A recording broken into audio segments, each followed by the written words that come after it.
preparation. Your car works the same way. Regular automotive service keeps everything running strong, from oil changes and brakes to alignments and inspections. It's how you avoid breakdowns and stay confident behind the wheel. At Chapel Hill Tire, our ASE-certified technicians focus on the fundamentals that keep your car in the game all season long. Smart maintenance, trusted advice, work done right. With 13 locations across the Triangle, great service is always nearby. Schedule your appointment at chapelhilltire.com and drive happy. Are high-interest credit cards and other loans sucking the life out of your finances? It's time to say no more. Let Loan Pronto tap the equity in your home and get the cash you need now so you can pay it all off. Hey, it's Dennis Cox. Corey and Jack called Loan Pronto. In a matter of days, they had $160,000. They kept their 3% mortgage intact and didn't even need an appraisal. With all that cash, they wiped out all their credit cards and 2 car loans, saving $2,000 a month. You can do it too. LoanPronto.com. Their rapid equity loan program can get you $100,000, $200,000, even $500,000 in cash.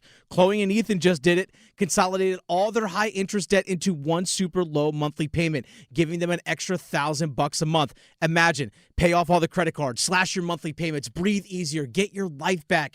Interest rates are at a 3-year low. Call Loan Pronto, 919-381-1760, loanpronto.com, 919-381-1760, loanpronto.com. Equal housing lender, NMLS 1661781. Visit NMLSconsumeraccess.org. Earthjustice is a national legal nonprofit fighting to protect people's health, to preserve magnificent places and wildlife, and to combat climate change. Visit us at earthjustice.org. Earthjustice, because the earth needs a good lawyer.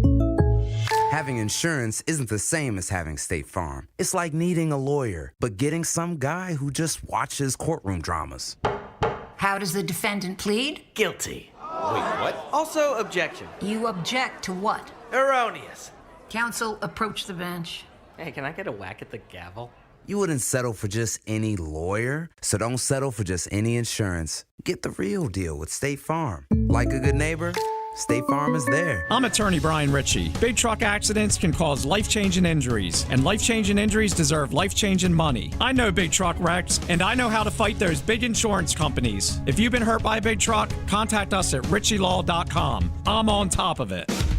Broadcasting live from the Lenovo Studios. WCMC HD1 Holly Springs. 99.9 The Fan. The Triangle Sports Leader. I'm WRAL meteorologist Elizabeth Gardner. It's a nice mild afternoon, even with all the cloud cover. We'll see a high of 68, and we'll stay dry through the afternoon. Overnight tonight, mostly cloudy and mid-50s, and a warm day tomorrow with a high of 70. But we do have cloud cover, and we'll see a few scattered showers. That chance of showers continues all the way through Sunday. Weather update brought to you by Blue Shark Vodka, the world's smoothest vodka. Pour Blue Shark Vodka at all your events to lift everyone's spirits. Blue Shark Vodka, the shark that doesn't bite. 3 o'clock check of your money. Dow Jones up 49 points to 49,582. This hour of the drive is brought to you by Law Tigers. Injured in a motorcycle accident? Call 1-800-LAW-TIGERS before you call your insurance company. Case evaluations are always free, and you don't pay a dime until your case settles. Law Tigers, North Carolina's motorcycle lawyers. Works to the right wing, now wings it left. Abel wants his third three. Ring it up left side. Matt Abel swirls it in. High, throws it away up top. Copeland, one-on-one to the basket. Rises up, finger rolls it down. Williams, short corner left catch. Drives in now to the basket. Shot is up, missed. Hammer time. Put back, jam by Lubin. Tar Heels, Dixon. Drifts from half court all the way to the basket. It is swatted away on the shot by Arsenault. Hands it up top. Lubin bobbles the catch. Now collects. Dishes left wing. McNeil wants the answer. Rise and fire. Drills it. The Drive with Tim Donnelly on 99.9 The Fan. The Drive with Tim Donnelly here on 99.9 The Fan. Hump Day. I'm Tim Donnelly. Dennis Cox producing the show. There is action out there in the Winter Games in Italy going on as we speak. The absolute chaos that is short track speed skating. There's pretty good results for the Carolina Hurricanes playing for other countries so far today. And yeah, we are expecting Team USA hockey in about 9 minutes to begin their win-or-go-home portion of the tournament. But you know where we're going to start for the Big 3 at 3, so let's jump right into it.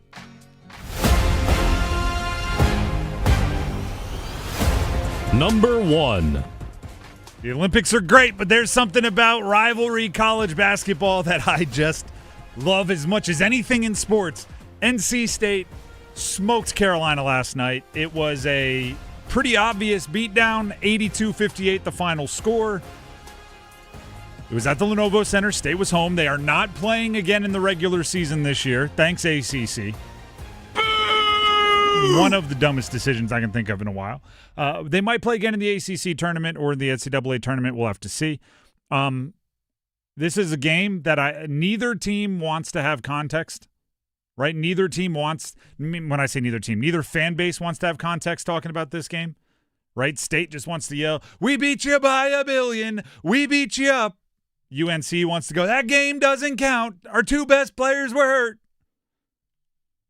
Meanwhile, there's I would say a calm-headed, cool-headed minority out there saying it's somewhere in the middle for both of you. Yeah, UNC, your two best players were hurt, and the team as situated should have played a lot better anyway. And NC State, their two best players were hurt, but you played with the edge in the fight that has been absent in other games where they had full strength in the opponent's locker room. So if you played like you did against the hurt team, against the good teams, we wouldn't be having all the conversations we've been having about you recently. So good on you for waking up and going out there with a killer instinct, smelling blood in the water, and taking care of a rival that was wounded. But do that against Miami, and we don't have these issues. And yeah, I want to be clear. Carolina, if they just didn't play as well as perhaps they could have, yeah, then you look at Caleb Wilson and Henry Vasar and you go, all right, they're not playing. I get it. But at the same time, if you look at how they played for the players that they did have available, it wasn't good enough. And worse yet, it didn't seem like they were in a position to put themselves in a place where they could pull off, I guess, what would be called an upset with the 7.5-point spread at tip-off. There's, I would say, a lot of deep thinking that Carolina has to go through. And there's a lot of deep thinking for State about why that game, kind of all the edge and the toughness came together and why they can't manufacture that in other games. Because if State plays with the fire that they had for Carolina last night, as a team, as a program, as a coaching staff, in the other games they've had this year, they're in a completely different tax bracket. As it stands right now, they've played themselves into about 25 in the country, give or take a spot or two when you're looking at all the analytics after that win, which is pretty good, right? It's an NCAA tournament kind of lock, and you're doing well, but you know those are the games that make you go, this could have been something. 82-58, Matt Abel, really, really good. Off the bench for State, really, really good. I would say the two guys filling in for Caleb Wilson and Henry Vasar for the most part, right? It was Jaron Stevenson and Zayden High kind of playing those roles. They didn't fill the roles the same as the studs would, but that's not to be expected. They did about as well as they could be expected to do in those roles. It was the perimeter for UNC that was lacking, and that's been the case of the entire season. Matter of fact, Jaron Stevenson, Zayden High, maybe they played themselves into like some 4 big lineups once Caleb Wilson and Henry Vasar come back. Kidding, but really. We have a lot more to come about that game. We're going to look at the NC State side, the victorious side, at about 3:15, and then even later in the hour at 3:45, we'll look at it in the Carolina blue-colored glasses. We'll go to the losing side of that one as well. So this hour, we're going to attack it from every single angle. That's number one. Let's get to number two. Number two. The United States, Team USA hockey. How many minutes? We're like 3.5 minutes away from the scheduled start for their we're moments from puck drop. Their upcoming game here. I'm gonna have to switch this off short track speed skating at some point. Mm-hmm. But they are scheduled to play at 3:10, which is coming up here against Sweden. It is win or go home. This is a quarterfinal action. Canada already won, as did Finland. So there's some good teams waiting in the semifinals, but the United States has to take care of business, get there as well. Before puck drop, Dennis, I did this against Max while you were out earlier in the week. it is, since we don't have time to get callers and go around and get everybody's first goal scorer predictions for Team USA, it's you versus me, goal scorer draft, 3 names. We did not snake draft because it's 3 rounds. Just you, me. Okay. I started last time with Max, so you get the benefit of that. You get to go first. Oh, okay. Any player, Team USA only. Whoever has the most goals, we don't care about points. We don't care about, plus minus on the ice. We're going goals only. 3 players, first round pick, go. Jack Eichel. I'm going Austin Matthews. Next, I will take Brady Tkachuk. I don't like the way you talked about our Team USA captain right there. I ain't the only one that feels that way. It's the one time where I'm all in on Austin Matthews, and I'm going to defend him. And then in 2 weeks from now, I'll go, why was I doing that? But when he's wearing Team USA captain, I'm all about it. Who'd you go with your second round? I went Brady Tkachuk. How are you going to be like, Austin Matthews, and then go Brady Tkachuk? Because Brady Tkachuk is consistent? Okay. Austin Matthews, I'm not saying, by the way, goals do not matter if they mean anything or not. Like, they all count the same in this game. If you're already up 4-0 and that's when Austin Matthews grabs one, it counts in our game just as much. That's what helped me out last time. I'm going to take Gensel. Give me Jake Gensel on this one. Okay. My final one, Tage Thompson. That was next on my list. You know what? I'm going – this is not what the stats would tell me or the odds or anything like that, but give me Quinn Hughes. All right. Give me a blue liner to come through. All right. Others on the list that could have been picked, I had Matt Boldy, Brock Nelson, the other Hughes. There's a couple options out there. Jacob Slavin, of course. We should have made it if you get Slavin, you get 2. If you want to take that, it would have been worth 2. But either way, there you go. You're what is it? Eichel, Tkachuk, and I didn't write down your third. I went with Tage Thompson. Tage Thompson. I have Austin Matthews, Jake Gensel, and Quinn Hughes, and we'll keep you updated throughout the show as that one starts. Dennis, you're going to kind of have to be our correspondent on that one because I will watch as much as I possibly can during commercials and things, but if I just end up watching the game, all our conversations are going to sound like, what was I saying? So we'll check in with Dennis throughout the show on what's going on with Team USA. Oh, trust me, you will know when they score. Oh, when they score, that's one thing. Oh, no, you're going to know. Occasionally we're going to check in with maybe why haven't they scored, or who's doing the darn thing on defense, or who had the breakaway and wasn't able to finish, and everything else. Who maybe got away with 6 men on the ice. Actually, let's jump away. Let's jump from number 2, which is all about Team USA starting up here momentarily in men's hockey, and jump to number 3 in the Big 3 at 3. Number 3. Did you see what happened with Czechia and 6 men on the ice? No. So against Canada, Czechia had them on the ropes, right? They were ahead in the third period. Turns out the go-ahead goal, like blatantly too many men on the ice, and just nobody caught it. Oh, for Czechia? Yeah. Oh. And you see a couple Canada guys kind of like, it looks like they're trying to figure out who's missing an assignment, and it's really just nobody's missing an assignment. There's just extra guys. Social media is kind of lighting up. It's a pretty good miss as far as, and we were watching, everybody was watching. Nobody caught it, except for, I guess, some people on social media. But even on the Olympics, where there's millions and millions of eyes, things slip through the cracks. Elsewhere in the Olympics, Seth Jarvis, with his first Olympic point, picked up an assist on a game-tying goal in the third period for Canada after the Czechia goal we were just talking about. Canada went on to win in overtime. Seth Jarvis scored what I was just talking about with Adam Gold. I'm calling it like the paddles. You know, when I don't even know how often this happens in real life, but I know it happens in like ER twice an episode, where they have to go get the paddles and clear and shock someone back to life. Finland was down 2-0 and gross, kind of just lethargically going through things. And then Sebastian Aho scores with about 5 minutes to go, makes it 1-2. They go on to win in overtime. So it was a really good day for the Carolina Hurricanes playing for other countries in the Olympics today, as far as they contributed to some of the most important goals of the day, and both of their teams advanced in overtime, which, by the way, is wild. When you see how much talent is on these Olympic teams in overtime and how much space they have to work with, would not be excited to be a goalie in that situation. But that's just the hockey.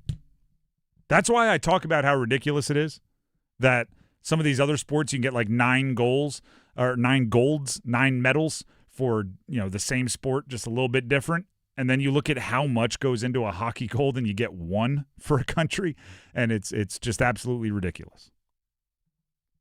From a United States standpoint, shout out to Michaela Schifrin. Michaela Schifrin's Olympic gold drought is over. Olympic drought is over. Schifrin is one of the best downhill skiers, alpine skiers, as I definitely know every year, except for 3.5 of them. But every time we come around the Winter Olympics, I'm aware of. She won gold earlier today in slalom, which is her first medal since winning a silver in the combined in the 2018 Olympics. It snapped an 0-for-8 streak at the Winter Games, which included some did not finishes. It's her second gold in the slalom, third overall, tying her with snowboarder Shaun White and bobsledder Kaylee Humphreys for second most golds by a U.S. Winter Olympian. She maybe is the most decorated alpine skier in United States history. And I guess that sport, particularly the slalom, is so kind of random that she can go 12 years between golds in the event. And for most of those 12 years, be one of the favorites. And it just doesn't happen. But she got another little bookend on one of the craziest careers. She is now, I believe, in the event for the United States, the youngest 12 years ago and the oldest earlier today to win a medal in the event. Pretty crazy. Shout out to Michaela Schifrin. And we'll have more updates throughout the Olympics as the games go along and as the day goes along. Get into the nitty-gritty time when it comes to the Winter Games. That is the Big Three at 3 here on The Drive with Tim Donnelly on 99.9 The Fan. When we return, we look at the NC State-UNC game in which NC State won by a bundle, and this time we look at it through Will Wade and NC State's eyes. Stick around. It's Heart Month. I'm Tim Donnelly, and I'm here with Dr. Andrew Sampson of WakeMed Heart and Vascular. Doctor, in simplest terms, what exactly is a heart murmur, and how do you know if you have one? So a heart murmur is just turbulent blood flow going through the different chambers of the heart. It can be completely benign, something that has no effect on your health, or it can be due to a heart valve that works inappropriately or incorrectly. And that can be due to either narrowing of the heart valve or a leaky heart valve. You typically are diagnosed with a heart murmur by your primary care doctor, who listens to your chest with a stethoscope. Once that has been evaluated and it's been determined that you do have a heart murmur, the next step is typically an echocardiogram or an ultrasound of the heart for further evaluation. If you have more questions about heart murmurs or anything about your general heart health, go ahead and visit wakemed.org. And keep listening all month for more information and tips about heart health. Texting privacy policy and terms and conditions posted at textingterms.us. Texting enrolls you for recurring automated text marketing messages. Message and data rates may apply or price stopped. Opt out. Hey, man, how did the date go? I had to cancel. I don't get paid until Friday. You didn't know that you can get up to a $750 paycheck advance with the current app? Where was that information yesterday? Just text them. See if you qualify. $750? Boom. And right now, they're offering a $75 bonus when you set up an eligible direct deposit. Think I should call her back? Yeah. Need money before payday? Current has you covered. Set up an eligible direct deposit to see if you qualify for a paycheck advance of up to $750. Hurry and receive an extra $75 sign-up bonus right now. Text ACTION to 323232. That's ACTION to 323232. ACTION to 323232. Paycheck advance is offered by FindCo Advance LLC, a financial technology company, not an FDIC-insured bank. Eligibility and available amounts may vary and are subject to change at any time. For full terms and conditions, visit current.com/radio or call 1-888-851-3177 for more information. I already know what it is, man. You know what I'm saying? The Drive with Tim Donnelly here on 99.9 The Fan. United States already on a power play against Sweden in the quarterfinals of the men's hockey Olympic tournament. 4 shots for the United States, none yet for Sweden as far as shots on goal. Again, we'll keep you updated on that one. Last night, NC State beat Carolina, men's basketball, final score 82-58, but it was over much before the final buzzer. I said it yesterday. NC State won that game. I don't think it had to be I still don't think that it had to be some big statement. I don't think it had to be some, message to the universe or to the college basketball world about what NC State is or what they can be. I called it the Varsity Blues game, right, because of the speech from the late, great James Vanderbeek as Mox, the whole, 24 minutes for the next 24 minutes. I think that game was just about beating your rival on that night. It was about bullying your rival on that night for NC State. And you can deal with the things that you are or aren't, the things you need to fix some other time. But in that game, on that night, the Copeland attitude, the Darian Williams coming back with stitches, the Van Allen Lubin revenge game, like all of that is lovely. It's great. It's grand. That's about beating UNC. And I respect Will Wade a bunch for a very specific way that he attacked this game. He doesn't – I can't think of a better analogy other than stolen valor, right? When you, like, pretend you're in the military or you fake that you're a veteran or something like that, and it's just a really, really loser thing to do. Will Wade doesn't have stolen valor in the rivalry, right? He didn't grow up in the Triangle. He's not a diehard fan of NC State. He went to Clemson, I believe. Like, he's coached elsewhere. But he'll tell you, like, no, this game matters to our fans, which means it matters to me, right? Like, he doesn't pretend like he has these deep-seated, I hate that color, that shade of blue, but because he understands what it means to State, he went in there with a little bit of extra zing. He went in there with a little bit of extra, I'll make sure we get Jordan Snell in the game at the end, and I won't throw a hissy fit when he grabs a technical for talking trash to the other team. And I'm going to make sure that I play Van Allen Lubin at least 28 minutes because of the way they treated him last year. And when Quadir Copeland is doing the too small gesture over and over and over again, and then when he checks out and he's subbing out of the game and he's pumping up the crowd, I'm going to grab him and act like I'm hurrying him to the bench, but really my eyes are going to say, keep going. Like, he understood what it was. State fans can now go into their offices where they share a cubicle with somebody who has a Carolina decal on the back of their car, and they can talk some trash. And Final Score gives you all of that right. Final Score gives you all of that ability. Injuries be darned. And yes, by the way, State fans, injuries are part of the story.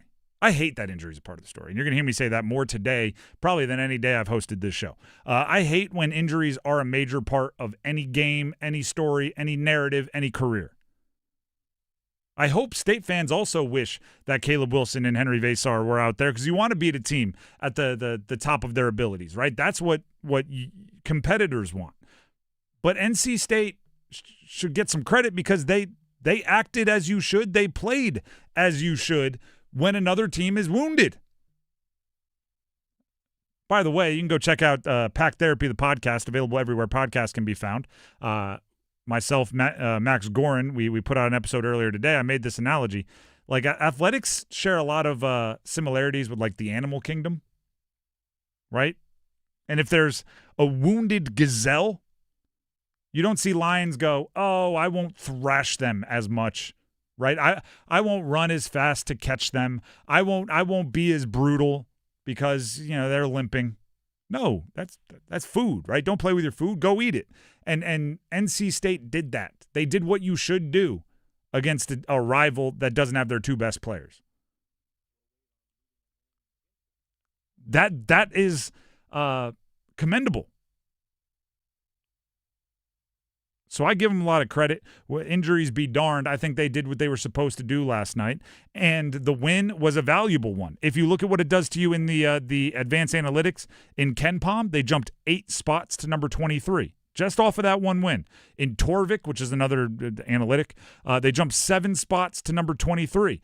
In net ranking, they jumped 4 spots to number 25. That is an important win, and it wouldn't have been okay to let that team hang around.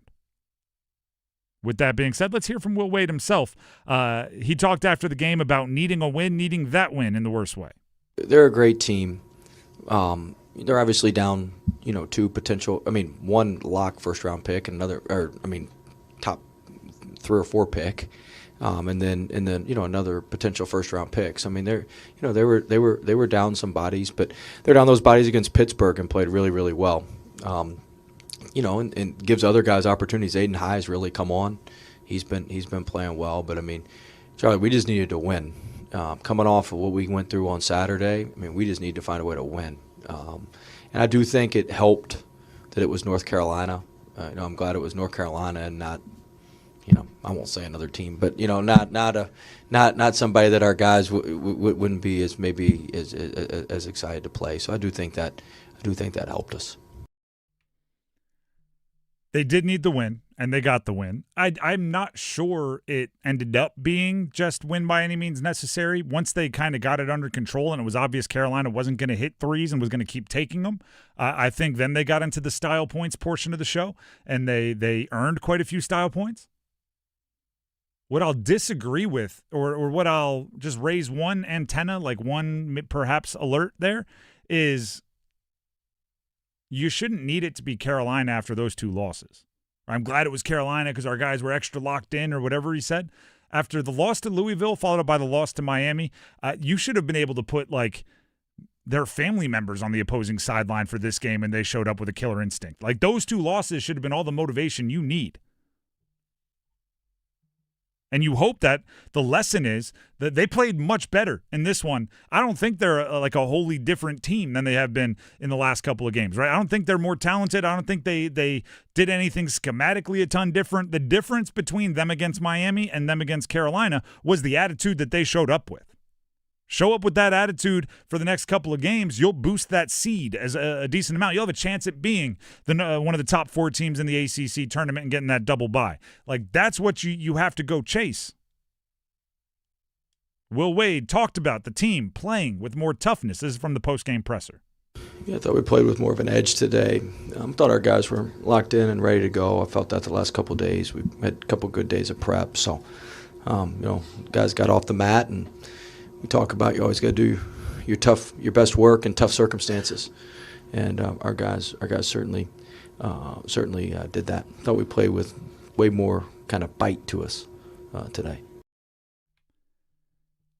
Everybody contributed to that bite. Van Allen Lubin, you could tell. I mean, that tip dunk was pretty bananas, but Van Allen Lubin wanted it. Former team, relationships, personal differences, he wanted it. Darian Williams, coming back with the number 34 jersey. He came out in the Ben Middlebrooks throwback.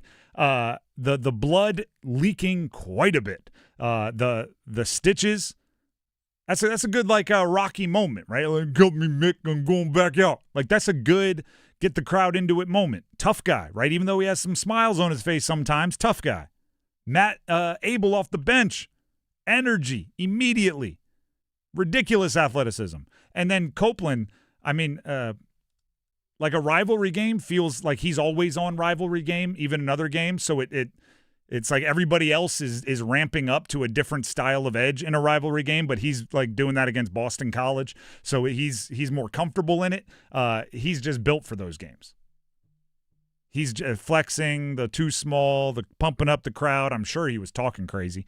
There's something good there. Even Trey Holloman coming back after rolling his ankle like 6 seconds into the game is another thing where, your teammates look around and go, if he's gutting it out, if he's getting taped and saying, I'll deal with the swelling later, like how can we not go all out in this game? The basketball portion of it, I think that's where, we know State is talented, but it was the energy portion that I think is the lesson. If they show up with that kind of energy every game, they're a significantly better team than they've been. The Drive with Tim Donnelly, 99.9 The Fan. Before we move on, Dennis, I know you have something you want to tell the people, but first give us a 3-sentence or less breakdown of the first 10 minutes for Team USA hockey as they take on Sweden. Score still tied 0-0. USA leading in shots with an edge of 8-6. There was a stretch of about 4 minutes there where Sweden had USA hemmed in, but offensive zone face-off for the States. All right, there we go. That's where it stands right now. And now, Dennis, please pass along the information you need to pass along to the people. I do. Dennis Cox here real quick for my good friends over at Law Tigers. Speaking of hockey, speaking of fandom, I know a lot of people out there are cheering for their favorite hockey team when they return back to the ice next week. And this is where you, as a Canes fan, can lock in. Because the Law Tigers are once again teaming up with your Carolina Hurricanes to give one lucky Caniac a custom Hurricanes Ducati motorcycle, courtesy of Art Moto Garage and Shiny Side Paint. That's right, a custom Canes motorcycle. I've seen it in person. It's absolutely gorgeous, beautiful motorcycle. It's a V4 Ducati motorcycle painted by Shiny Side Paint, located right here in Raleigh. You can go see the bike at Art Moto Garage, again, right here in our state's capital, where the colors of the bike, it's all Canes colors. There's the decals, the logos, and it's just beautiful details. Go to caniacsbike.com. You can see pictures of the bike right there, but that's also where you enter to win. Go to caniacsbike.com. Enter for your chance to win. Bike will be given away April 4th live on the ice at the game, April 4th. And it includes tickets to a catered suite. caniacsbike.com. Law Tigers is a network of independent law firms who are members of the American Association of Motorcycle Injury Lawyers. Law Tigers is not a law firm. The Drive with Tim Donnelly, 99.9 The Fan, will be back with a medal count update and the Dean's List right after this. It's bow time. A leg and thigh dinner from Bojangles for just $6.99. Leg and thigh dinner from Bojangles for just $6.99. So crispy. So crispy. And juicy. And juicy. So much flavor. So much. Stop it. What are you doing? What, you expect me to get this delicious deal and not say anything? You're unbelievable. You're unbelievable. With a boldly seasoned leg and thigh, choice of fixin', a biscuit, and legendary iced tea, it's a deal so good it's worth repeating. So eat and repeat while it lasts. It's bow time. It's bow time. Dine in, drive through, or tap your favorite delivery app and have Bojangles come to you. Satisfy your craving for flavor right now with Bojangles 2-piece dinner. 2 pieces of Bojangles dark meat chicken, your choice of fixin', a biscuit, and iced tea for just $6.99. That's right, just $6.99 for limited time at participating Bojangles. What are you waiting for? When you're hungry, it's always bow time. Texting enrolls you in a recurring automated marketing text messages. Consent are required to purchase. Message and data rates may apply. The team's looking good this season. I think so. Man, I miss playing football. Ever since I turned 40, I just can't find that fire I used to have. Think it could be lower testosterone? What do you mean? I was feeling the same way. After 40, the body has less testosterone, and men lose their edge. That's why I take Nugenix Total T2. That's the testosterone booster, right? Yes, but Total T2 is their brand new formula that skyrockets nitric oxide levels in as little as 3 hours. Since I started taking it, I've been lifting like when we played for Coach Carter. My energy is way up, and it even spiced up things between me and the missus. Are they still giving out complimentary bottles? Yep, just send a text. Text AREA to 42424 for your complimentary bottle of Nugenix Total T2, the next generation testosterone booster. Text now and we'll include a bottle of Nugenix Thermo X, our newest, most powerful fat burner ever, absolutely free. Text AREA to 42424. That's AREA to 42424. These statements have not been evaluated by the FDA. This product is not intended to diagnose, treat, cure, or prevent any disease. You know, sometimes people think, oh, you do everything. Oh, you must be so strong. That don't mean the load ain't heavy. I'm going to tell you that right now. And I thought I couldn't handle my own retirement. Yep. I'm just going to be honest because I'm a woman. But the truth is that anybody can call you and anybody can sit down and say, here are my finances. I need to set them up. I see a lot of people that just want to get their arms around what's going on. Yeah. And so a lot of times one of the two spouses handles that. I think both spouses need to know what's going on in their retirement accounts, especially, but every account. And you need to learn. And don't just ask your spouse. Learn why your spouse is selecting what they're selecting so that if your spouse isn't here, you can still go forward and not be intimidated. We spend a lot of time with folks like this, especially divorcees or whatever, so getting them right back on the track. And so, folks, if you'd like your own total retirement plan, we'll put a plan together for you, no cost or obligation, even if you're a single spouse. 919-794-7900. 919-794-7900. Or text Amanda to 600-700. Amanda Daughtry is a paid spokesperson. Investment advisory services offered by Capital Financial Advisory Group, a North Carolina registered investment advisor. 44-31 pack up. 2 minutes and 40 seconds since halftime. Holloman up top. He veers to the right. Lady runner in the lane. Swishes it in. Feathery touch. The Drive with Tim Donnelly, 99.9 The Fan. It is time, before we get to the Dean's List, for a WakeMed Winter Games medal count update. All the way from Italy. We're closing in, everybody. United States, we're closing in.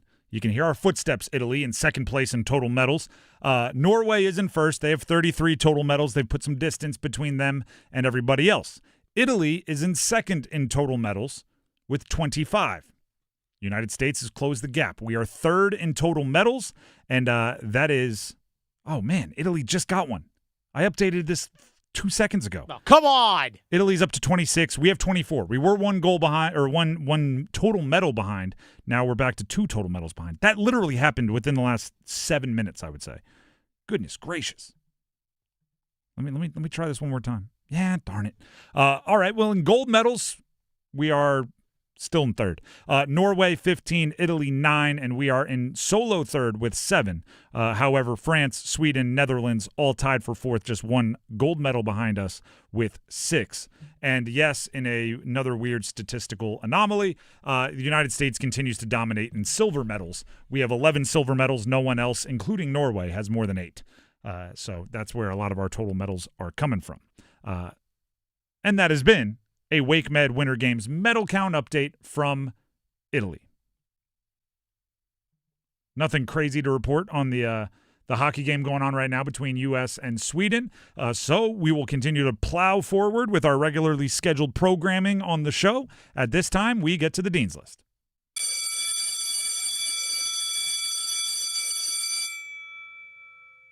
Let's get it started. I'm putting Wake Forest basketball on the Dean's List. We obviously, there's some pretty good teams closer to us that we talk about a bit more. But Wake is hosting Clemson tonight at 7.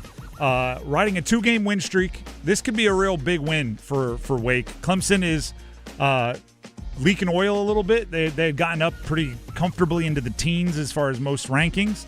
They're now the first team also receiving votes in the AP poll. They've fallen to 31st in the net ranking, so it's technically a quad 2 since Wake Forest is hosting them. But it could be a big win for them tonight. Wake Forest, 7 p.m. They've beaten Georgia Tech and Stanford, I believe, in their last 2, so they're riding that win streak, and opportunity for another big one tonight for Steve Forbes and the boys. Wake Forest on the Dean's List. More Dean's List? How about UNC and NC State baseball? Undefeated thus far. UNC 4-0, NC State 2-0. Look at that. Duke does have 1 loss, I believe, so they're just off the Dean's List. But State has their home opener going on, I think, right now against Winthrop. So we'll see how long they can stay unblemished. But for now, until you're beaten, you're undefeated. Those 2 on the Dean's List. Dennis, do you have any Dean's Listers you'd like to throw out here? Actually, I'm going to throw one on there. I'm actually going to throw on ECU and UNC baseball. They're actually playing at Durham Bulls Athletic Park this coming Saturday. All right. Boom. A fun venue. That's always cool. I mean, we've had this conversation a million times. I think venues for college sports is a way to give some players some memories, have games stick out, right? They don't all blur together. This could just be another game, or it can be, remember when we played at Durham Bulls, and that's like a memory for life. So think a neutral site, the quad 1 for both games. Neutral site. Are there quads in baseball? I don't think so. I have no idea. They probably still use like the old RPI or something like that. Has that infected other sports, or is it mostly contained to just basketball right now, the quad elements? I think it's just basketball. The moment we have to decide a college football playoff and they start talking about they played a MAC team that finished strong, ended up being a quad 2. Yeah, right. I'm going to be so angry. More Dean's List here on The Drive with Tim Donnelly on 99.9 The Fan. I don't know how many people are paying attention to this, and it's almost like, I guess, like a team throwing a no-hitter. Miami of Ohio men's basketball. All right. They're 26-0. Oh, they're still undefeated? They're the last remaining undefeated. It's kind of old school in that people are getting excited just because they're undefeated. They're up to 22nd in the AP poll. Nice. The advanced analytics don't like this team. They're like 50th in net rankings. They don't have, the quads necessary. But 26-0 is 26-0. Line them up, knock them down. I think Redhawks, is that what Miami of Ohio is? Sure. Let's go Redhawks. I don't know. We'll see, right? But the last undefeated is always a thing, and I think I may have even said on this show when Arizona lost, like the last remaining undefeated. I guess I meant Power Conference because Miami of Ohio is still getting it done. More Dean's List. Prioritizing the future, perhaps. Former Duke point guard Kyrie Irving It was revealed, I saw Shams Charania with the report that he's going to miss the entire season to allow himself the time necessary to fully heal from that torn ACL, which he suffered almost a year ago now. I think it was in March. But he's going to return next year, which for the Mavericks might make a little bit of sense, right? You just let Cooper Flagg keep developing and have the ball more, and then next year you bring in Kyrie Irving and Cooper can play off of him a bit. Klay Thompson can continue running around taking shots. Like they've got something brewing there. Unfortunately, right, because you don't want to reward a team for a ridiculous trade like the Luka Doncic trade, but it might end up okay for Dallas in the long run. All right, I have two more. This one's serious, then we have a more ridiculous one. Serious, ESPN listed their top freshmen in the country in college basketball through this point of the season. Cameron Boozer of Duke, number 1. Caleb Wilson from UNC, number 4. DeBonce over at BYU, and Acuff, the point guard for Arkansas, were the 2 and 3. But this is, you realize quick when you read a list of the top freshmen and you see someone that's like 9th, and you're like, no, that's no way should he be 9th. And then you read the top 8, and you're like, no, actually, I think he's 9th. I think that guy deserves to be 9th. This freshman class is the reason why so many teams in the NBA are tanking. Yeah. Because if you finish with the worst record in the NBA, the lowest you can pick is 4th. It's like, oh, I'm going to get Caleb Wilson. Kind of at worst, Caleb Wilson. Yeah, it's like, oh, okay, I'll draft 4th. Or, for example, some of these guys, you might pick 6th, and you might even still get Caleb Wilson at 6th. Yeah. Yeah, I'm going to tank with this class? Absolutely. It's actually, I talk about it all the time, tanking's about timing. You need to pick the right draft class when you tank. This might be the right one. And you might get lucky to the point where, because if you told me the 6th pick in this year's draft ends up having the best NBA career, usually that's crazy, right? Like, oh, no, the top 3 are so much better. No, if you told me the 7th pick had the best NBA career this year, I'm like, yeah, that's possible. All right, last Dean's list here. Sickos Committee on Twitter. I don't know, they make lists and they have 1 billion followers. Kind of like the funny, goofy parts of college sports. They put out a list, which is all football bowl subdivision schools, FBS schools, ranked using Google Maps by walking distance from their stadium to the nearest mini golf course. Number 1 in the country, Charlotte. Nice. They are 0.6 miles from stadium to mini golf course. And another team in the top 10, number 9, App State, 1.2 miles from their stadium. And apparently they have NC State 10. So is it just from campus or from? It says from the stadium to the nearest mini golf course. They say there's a mini golf course 1.4 miles to Carter Finley. Actually, there might be one, yeah.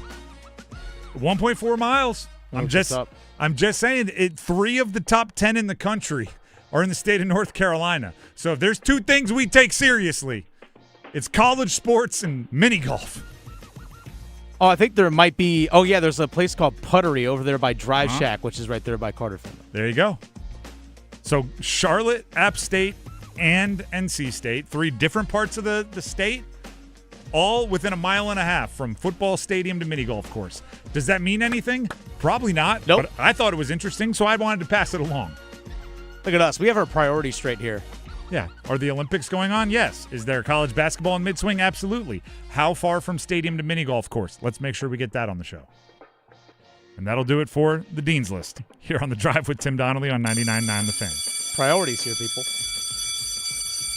I mean, there's when a restaurant is nearby the stadium, you call it table gating. I mean, putter gating. I think we gotta consider it. Go knock out 18 holes of mini golf and then walk right over to the stadium. Well, pregame putt. Let's go. There's nothing wrong with that. Get your competition juices flowing. I like it. It's an omen. I've 3 hole-in-ones on the mini golf course. My team's gonna win by 1 billion. It's all my fault. The Drive with Tim Donnelly, 99.9 The Fan. We do still have to look at that UNC-NC State game, UNC at NC State game from last night through Carolina's eyes, and we're going to do that in just a minute or two. But first, here's Dennis Cox with a message. Hey, Dennis Cox here real quick for my friends over at Raleigh Weight Loss Center. Speaking of prioritizing, people, prioritizing their health, people prioritizing their weight, that's something that I really wanted to do for a long, long time. I struggled with my weight for a long while, which for me was really frustrating, being a former college athlete and just not having the body that I did, 15, 20 years ago. It's very frustrating. I know a lot of people feel the exact same way, and I needed to prioritize getting my weight down, and I needed a plan to follow because I know my body isn't what it was 20 years ago, and this is where Raleigh Weight Loss Center came in. Raleigh Weight Loss Center helped me lose over 40 pounds, 42 pounds to be exact, and there were no shots, no injections, no steroids, no HGH, no side effects, none of the nonsense, no pills. Just resetting your metabolism. That way your body can do the natural thing. Our bodies change over time. My body needed that jump, and that's what exactly Raleigh Weight Loss Center is there to do. Give them a call, 919-897-7506, or visit RaleighWeightLossCenter.com.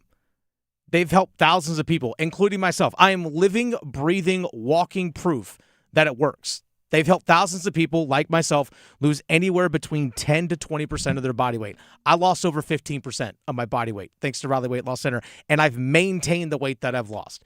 919-897-7506 or visit RaleighWeightLossCenter.com. Set up a free 15-minute phone call. You won't regret it. Results may vary. We look at Carolina's loss last night without their two best players to in-state rival NC State through Carolina's eyes. Next. Never have I ever called my sister from the finish line of my first marathon. Hello? You won't believe where I am. Are you running? Mile 26. I'm gonna make it. Switch to T-Mobile's 55 Plus plan and get iPhone 16e with its advanced camera system on us. Plus, 2 lines for just $30 a line. Guys, I can't believe it. I knew you could do it, babe. That was amazing. Mom, how do you feel? I feel great. I can't feel my feet. Let's take a picture, and then you may carry me to the car. Share every stride, every mile, every memory on America's best network. Switch to T-Mobile's 55 Plus plan and get iPhone 16e on us and 2 lines for just $30 a line. With 24 monthly bill credits and 2 eligible port-ins on Essentials 55 Plus for well-qualified customers with autopay plus taxes, fees, and $35 device connection charge. Credits end and balance due if you pay off early or cancel. Contact us. Finance agreement 128 gigabytes, $599.99 required. Best mobile network in the U.S. based on analysis by Ookla of Speed Test Intelligence data 1H 2025. Visit T-Mobile.com. Looking to play better golf this season? Start at Global Golf, your first stop to better golf. Get professionally fit for the new 2026 golf clubs from top brands like Callaway, Cobra, Ping, and TaylorMade. And for a limited time, trade in your current clubs and receive a 50% trade-in bonus. Call today to schedule your fitting appointment at Global Golf, home of the best deals in golf. Visit us in North Raleigh at 7320 ACC Boulevard. Open Monday through Saturday, 10 a.m. to 6 p.m. You pull up at a McDonald's drive-thru at the crack of dawn to get your $3 crispy chicken biscuit. You've been craving it all night. It was a very long night, but your taste buds pulled through. Those are no ordinary taste buds, and you are no ordinary human. You are a champion, and you deserve a $3 crispy chicken biscuit. Price and participation may vary, cannot be combined with any other offer or combo meal. Are high-interest credit cards and other loans sucking the life out of your finances? It's time to say no more. Let Loan Pronto tap the equity in your home and get the cash you need now so you can pay it all off. Hey, it's Dennis Cox. Corey and Jack called Loan Pronto. In a matter of days, they had $160,000. They kept their 3% mortgage intact and didn't even need an appraisal. With all that cash, they wiped out all their credit cards and 2 car loans, saving $2,000 a month. You could do it too. LoanPronto.com. Their rapid equity loan program can get you $100,000, $200,000, even $500,000 in cash. Chloe and Ethan just did it, consolidated all their high interest debt into one super low monthly payment, giving them an extra $1,000 a month. Imagine, pay off all the credit cards, slash your monthly payments, breathe easier, get your life back. Interest rates are at a 3-year low. Call Loan Pronto, 919-381-1760, loanpronto.com, 919-381-1760, loanpronto.com. Equal housing lender, NMLS 1661781. Visit NMLSconsumeraccess.org. Snell near side of the floor, and Coach Wade's put up the stop sign.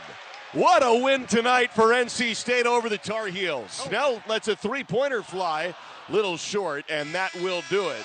for the ball game as the coaches embrace at half court. And it's 82-58, the final. NC State blasts UNC here in the Lenovo Center. The Drive with Tim Donnelly, 99.9 The Fan. Carolina has some explaining to do, and we're going to talk about it. But first, the first period has come to a close for the United States and Sweden men's hockey out there in Italy at the Olympics. Dennis, quick, three sentences or less. Why is it tied? I think both teams are just playing more of a defensive style right now. I know teams are pretty even on shots, roughly around 10 shots on goal each. Now, both goalies have made some really good saves. So, Connor Hellebuck made a couple of good pad saves, and when there was a good stretch there. But I think overall, the goaltending has been really good for both sides. There it is. That's Dennis Cox updating you on the United States and Sweden. Winner advances to the semifinals. Loser goes home. That's the way this tournament goes from this point forward. Now we can talk state UNC. UNC has a reason that they didn't play their best yesterday. Reason is different than an excuse. The reason is their two best players didn't play. Caleb Wilson is their best player. Henry Vesar is their second best player. I don't think you get much pushback making that type of statement. And Wilson didn't play with the fractured left hand, and Vesar didn't play. There's a lower body injury that he's dealing with. We've seen some tape on the back of his ankle. That's really all we know. Either way, they didn't play. So a loss, state fans have a built-in reason, right? Even state players, perhaps, right? And in their moments of honesty or their moments where they're outside of the public realm talking with people they know that it won't leak out, they could say something like, yeah, I don't know. We didn't have Caleb and Henry. That's not really us. They didn't really beat us. And this is the issue. They played like a team that knew even if they lost, they were going to have that, right? They played like a team that knew, even if we lost, well, it's not us. Rather than a team desperate and fearing loss like so many of the great competitors do. Hubert Davis, I think, has something to answer for, right? Yesterday, as soon as we knew Henry Vesar was out, that news broke towards the end of our show. I brought up how, as a coach, you have to be kind of excited by that, right? You're not excited by the injury. Don't get me wrong. You don't want your players to get hurt. It'd be weird if you did. But as a coach, you get to flex the creative muscles. All right, everybody gather around. You get to draw it up in the dirt. You get to here's what we're going to do. Here's what we're going to scheme to make it so we don't miss Caleb Wilson and Henry Vesar. Here's the Band-Aid I can put on our team right now and our roster with its deficiencies due to injury that uses all of my basketball knowledge from my time on the playground in New York to my time at Carolina playing for one of the all-time greatest to my 13 years, 14, whatever it is in the NBA, my decade plus on a sideline. I'm going to use all of that to help us have all of these options despite the fact that Henry Vesar and Caleb Wilson aren't playing. And guess what it looks like the idea was for Carolina? They were gonna try to make a bunch of threes, and if that didn't work, oh no, that's what we had. And by the way, they didn't make a bunch of threes. They missed darn near all of them, and they weren't even maybes, right? They weren't like, oh, that one rattled in and out. They were clank, bonk, side of the backboard. And plan B was, I don't know, keep doing plan A. It wasn't, and I don't want to make it sound like they filled the shoes completely of Wilson and Vesar, but Zayden High and Jaron Stevenson were not the reason you lost that game. They were not the reason why that game was a blowout.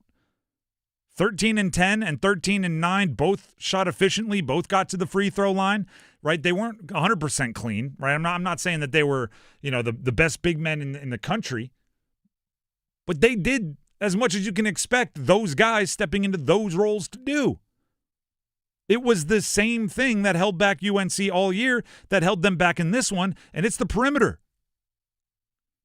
Derek Dixon and Seth Trimble, not to call out individuals, but they combined to shoot 3 of 21, 1 of 12 from 3. And to be completely honest, that feels generous with how poorly they shot. 3 of 21, I'm actually like, it seemed worse than that. Like that, a lot of clanks. Just so many. And then an offensive rebound that they fought so hard for, stepping right into a 3, clank. It just happens so many times. And then Hubert Davis after the game on UNC struggles from three. I have the quote right here. I'll read it for you. Going into this game, we knew we needed the ability to shoot from three and make, and we just didn't do that tonight. And now for added emphasis, you can hear it straight from Hubert Davis himself. Here's the audio. They do a really good job of getting the passing lanes and swiping and getting steals and deflections. And so we knew that we needed to be sound with the basketball on the offensive end and make the easy play. We just couldn't, outside of Jaron and Zayden, we just couldn't generate any, good shots consistently, whether it's off dribble drive, pick and roll, DHO, isolations. We just couldn't generate consistent paint touches, putting two on the ball, and being able to generate, consistent, really good shots. That being said, of the 33 threes that we took, there was a good portion that were wide open, and we just didn't make them. And so going into this game, we knew that we needed the ability to be able to shoot from three and to make, and we just didn't do it tonight. That just seems defeatist. Carolina, even without those two guys, still have unbelievable basketball players. Right? I understand when a mid-major that has nobody taller than like 6'7" on the roster is going up against a blue blood in March Madness. They say something like, "Yeah, we're gonna have to make some threes. We're gonna have to catch fire from distance, and if that doesn't happen, I don't know if we have much chance." But never Carolina. I don't care how many guys are hurt. Your big guy shot well. Seth Trimble's dunk attempt in like the first 2 minutes. We know Seth Trimble can get to the bucket. Derek Dixon is 6'5". If you can't get into the lane and you're settling for threes because we knew we were going to have to. NC State isn't even a big team. NC State is undersized. That's one of their issues. Why did you need to make threes to stick in that game? You scheme up, I don't know, go old school, right? Backdoor cut. Like find a way to get into the lane. And even if your first option, and maybe even your second option, was hopefully we get hot from three, after the first dozen clanks, well, we knew we were going to have to make them, so what are you going to do? No, do something else. Yeah, change it up. Do something. Do something. Because what you're doing ain't working. Like poking you with a stick. Try something else. They played with none of the freedom to experiment that should have come with Caleb Wilson and Henry Vasar out. Go five guards. Like, dude, give me something. You were down by $1 billion, and it was getting worse. I don't think that game has any indication of what Carolina can be if the two guys come back and be healthy, because they're such a different team with those guys. But it is an indictment on what that team looked like without them. It is an indictment on I don't know, their willingness to just accept that those injuries were going to turn them into a significantly lesser version of the team. I always equate things back to quarterback, but like if your All-American running back gets hurt and the quarterback doesn't get a little bit excited and the part of his brain he's not happy to go public, like that's wrong. Your All-American running back gets hurt, you should be like, this is probably 10 more attempts for me. Well, I want to show people. Nope, without those guys, we're either going to make threes or that's it. I will say this for Hubert. I thought of this last night. I know I said it to you earlier before the show, is that the first game against Pitt, again, not a good team, you get the one-game bump up. Mm-hmm. You mentioned that. You always get the one-game bump, guys aren't there. I always say you also get the one-game stinker. You get the one-game stinker, that's allowed. Like, were you allowed to have the one-game stinker? Yeah. You're allowed one game of a stinker. Now you got to go figure it out. Because you don't know when Wilson fully is going to be able to return. We're anticipating somewhere around the ACC tournament. And there's still, as he said last night, Hubert Davis, about Vasar, day-to-day. But you got to figure it out.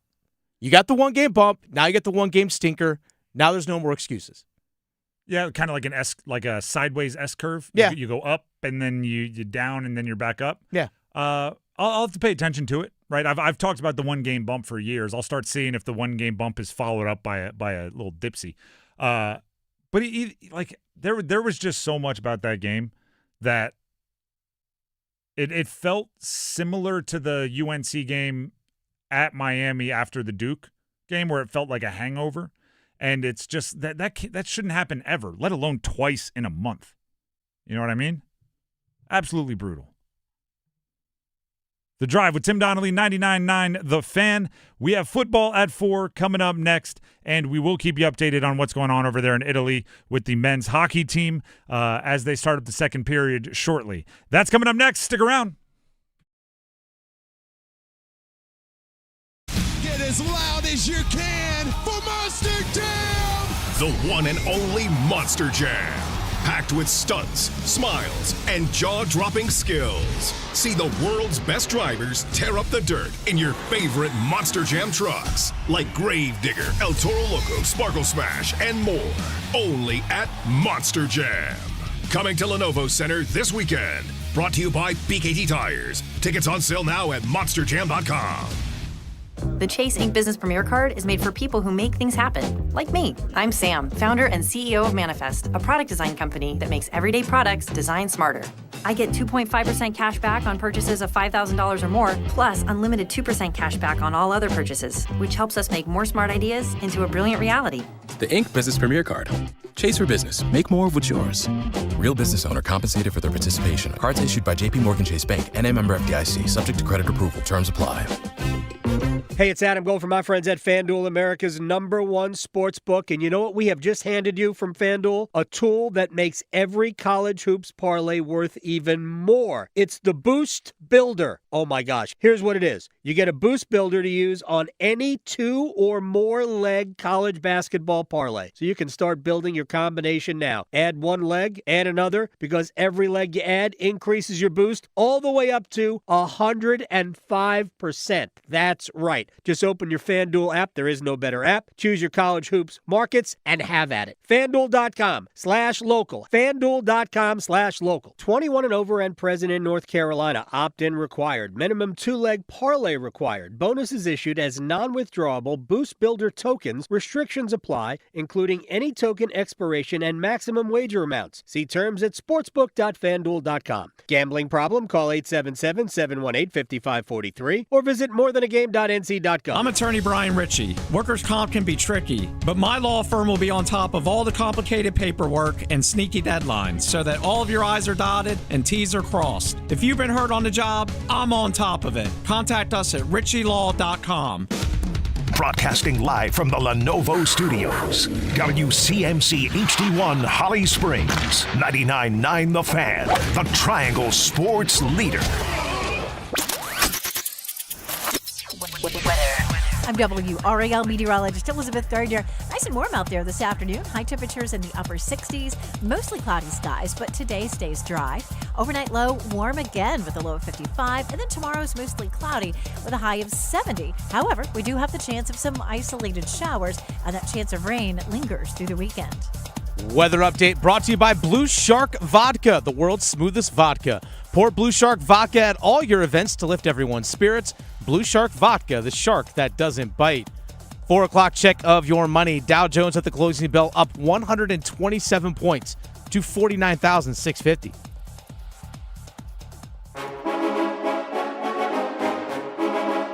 Let's move the chains. Time for football at 4.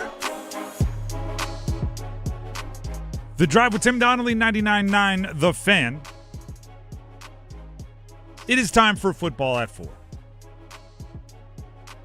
We're looking at the Carolina Panthers offseason. And there's the glitz and glamour of acquisitions in the offseason. You talk about trade targets, or you're talking about free agents. The draft is so exciting, right? Every player has the potential to be a future All-Pro and Hall of Famer. It's all exciting.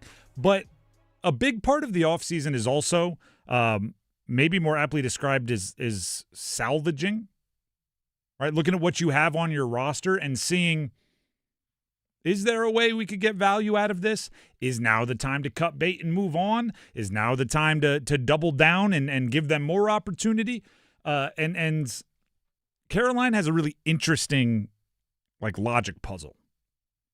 And that logic puzzle goes by the name of Xavier Legette. Xavier Legette is a conundrum in so many ways because he is still a big, tall, strong, fast athlete that tickles the fancy of people that like the word potential, right? He still has the ability to do so much, but you now have, multiple seasons of kind of results that show he hasn't produced, at least in Carolina's offense. You also have Jalen Coker emerging, which gives you some flexibility to be creative with what you do with Xavier Legette. And lastly, he was a pick in the 30s, but he's a first-rounder, so he still gets described as former first-round pick Xavier Legette, even though he and a top 5 wide receiver pick have about as much in common as I do to some of these hockey players out there in the Olympics, right? I've been on skates a handful of times in my life. They're wizards at it. So, you feel like, we can get value with a former first-rounder who's big, tall, strong, and fast. They should consider trading Xavier Legette. I also look at it and go, I don't know if anybody else is going to be as fooled by that little elevator pitch of former first-round pick because they're going to watch the film and go, well, this guy also doesn't have 500 yards receiving in a season yet. It would actually cost you more against your cap to trade him than it would be to keep him. And on top of that, what you trade him for, is that worth it? You got to get something of value back. So, but and if you think I'm making up this kind of buzz, ESPN's Bill Barnwell, who does a ton of articles, analytics articles, lists. He's a machine for them. Put out, I think it was 11 trades that he thinks made sense or he wanted to see this NFL offseason. And one of them was the Panthers trading for a wide receiver and Michael Pittman Jr. from the Indianapolis Colts and sending Xavier Legette. There were also picks involved, so it ended up being Pittman and a 7th-round pick in this year's draft for Legette and a 5th. So you swap Pittman and Legette, and the Panthers would move from the 5th down to the 7th round, which is interesting, right? Because you get a position, similar position, Michael Pittman more proven, and they would take on the lotto ticket that is Xavier Legette. I don't know if either team would do that. And it feels sell very, very low on Xavier Legette, and it feels like you're going to pay kind of top market price based on the contract that Pittman is on right now for a guy that hasn't had 1,000 yards in each of the last 2 seasons. Here's how I would look at Legette. Here's how I would do my best to solve the logic puzzle, the riddle that is Xavier Legette. Remove all names and reputations, right? He's not former first-round pick. He's not the player with all the potential. He's not 4.3, 940. Okay, what Xavier Legette is 2 more years at roughly $3.5 million per year. I think you can remove, barring something super dramatic, a picking up of the 5th-year option or a extension at any significant number. What he is right now is 2 years at roughly $3.5 million per year. So your goal is to get at least $3.5 million per year in value from that guy. I'm not trying to turn him into Michael Pittman. I'm not trying to pull a fast one on somebody else and take the last value before he falls off a cliff and trade it away. I'm looking at the next 2 years, and I'm trying to get $7 million in value over the next 2. And I can't emphasize this enough. I'm finding value in the cushions, right? I'm reaching for change on the floor of the car, under the seats. I'm looking in the little seatbelt well. I'm going down with the 2-finger pinch. I'm trying to find every dime of value on this guy. Because if you look at what $3.5 million gets you on the open market and a wide receiver, it's Demarcus Robinson. It's Greg Dortch. That's the value you're looking for. Don't think of him as some cost-controlled asset on a rookie contract like you do most rookies. Pretend you signed him to the deal, you have him on as a free agent. And if that means he's blocking punts, if that means he's returning kicks, if that means he's a gadget guy offensively that's mostly getting his value off speed sweeps and now screens, and he's just running the safety off the top and you're not even having him in the progression, find the value wherever you can get it. Because to me, if you trade him now, I mean, you're trading, like Dennis, you brought it up. It doesn't make sense financially, right? You're going to have to eat weird parts of the cap. I don't think you're getting anything of super value back unless you're trading a problem for a problem, which is kind of what the Pittman deal would be. Indianapolis is looking at Pittman's contract as an issue, and you're like, well, we have an issue. We've tried to solve our issue. You've tried to solve your issue. We haven't been able to. Why don't we just swap problems and see if we're better at it? And in that regard, Xavier Legette is a much less expensive problem. Exactly. $3.5 million. I don't want to say it's easy to find $3.5 million worth of value, but Legette's size, speed, and strength, that's rare. If you can't turn that into $3.5 million of value, then just cut him. Like, just move the heck on. And I don't see them doing that. So it's really about making sure he's aware that his role, like, you're not solely a wide receiver anymore. Return kicks, man. You're a fourth wide receiver and whatever else we ask you to do. That's what you are. And if you can play on 4 wide receiver sets, or if you can play when Tetero McMillan taps his head and says he's tired and go out there for 2 plays and block and maybe make a catch or 2, we're good with that. And embrace it. And exactly. Like DeMarcus Robinson, Greg Dortch, they're obviously not physically similar to Xavier Legette at all, but those two guys are, like, they do try to impact the game with much less opportunity, right? They're trying to catch 3 passes and take one the distance. You know what I mean? They're trying to be spark plugs. I think Xavier Legette could do that. Hey, you got 4.39 40. We're going to put you in on this one. Run deep. There's probably a 1% chance that Bryce is going to decide you're the guy to cut it loose. But if he does, I need you to catch this deep ball and score.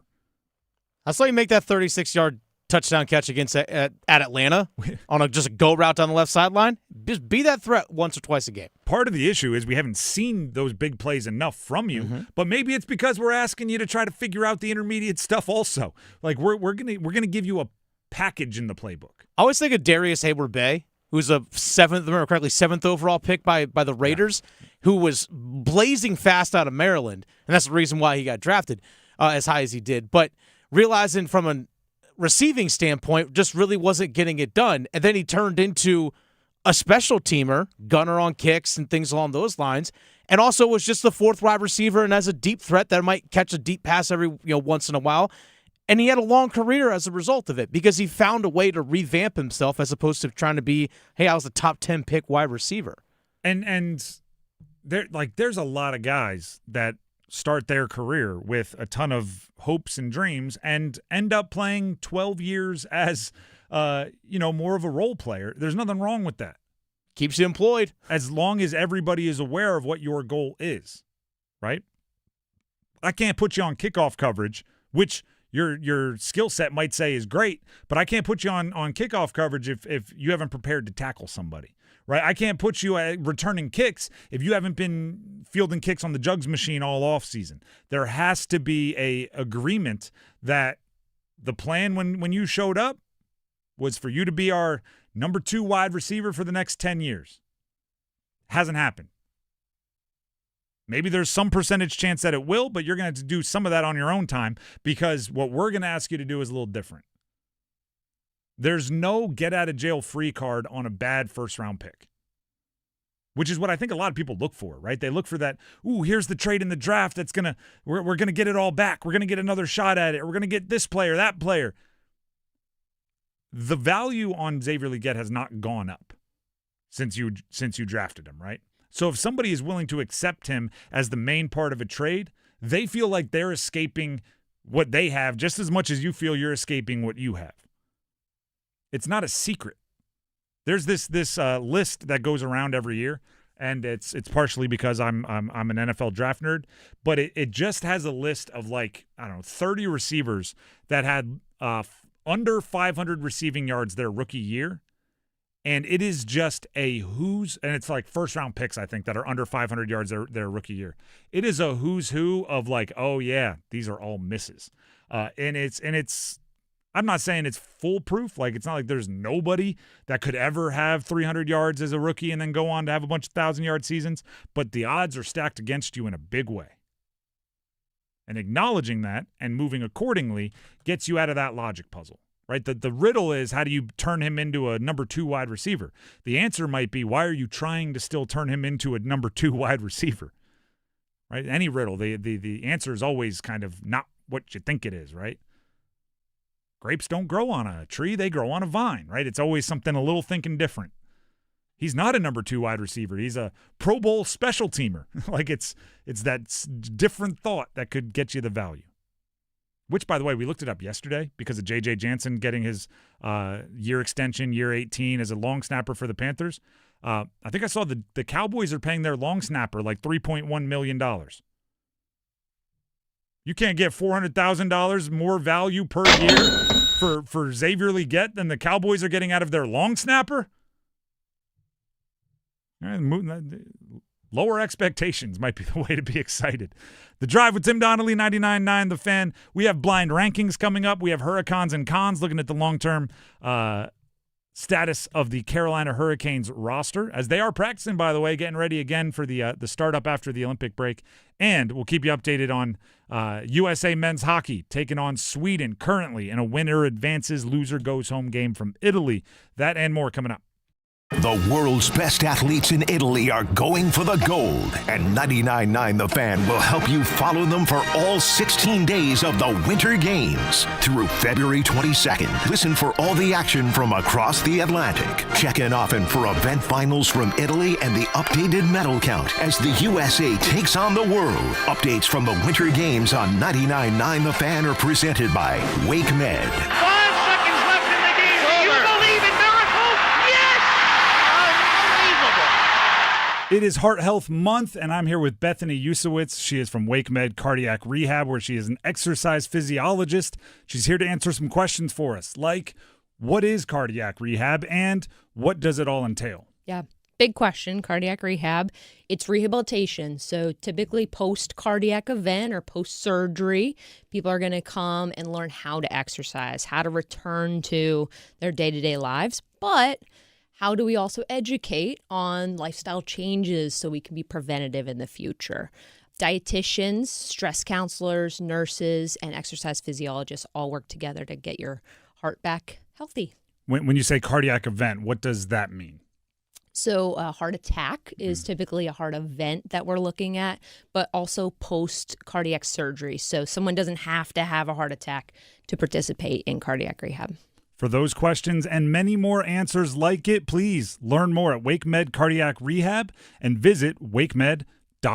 Hi friends, this is Mark Pons with Chapel Hill Tire. In basketball, when your feet slip, the play is over. Traction keeps you in the game. The same goes for the road. That's why this January and February, you'll save $120 with free installation when you buy a full set of Michelin, Pirelli, or Uniroyal tires. Better grip on cold roads and wet pavement means more control behind the wheel. Confidence you can feel every time you drive. With 13 locations across the Triangle, we're easy to find. Book your appointment at chapelhilltire.com, save $120, and drive happy.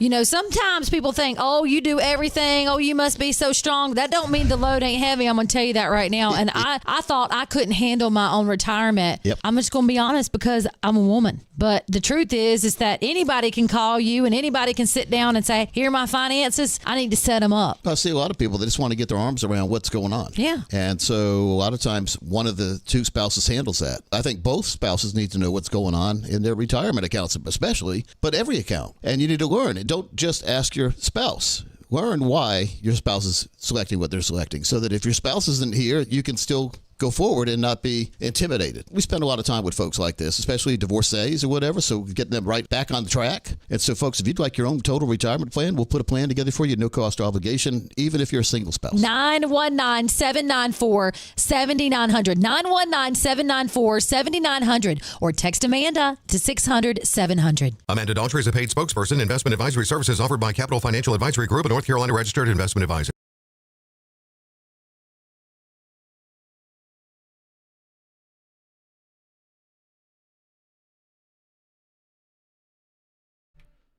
The Drive with Tim Donnelly, 99.9 The Fan.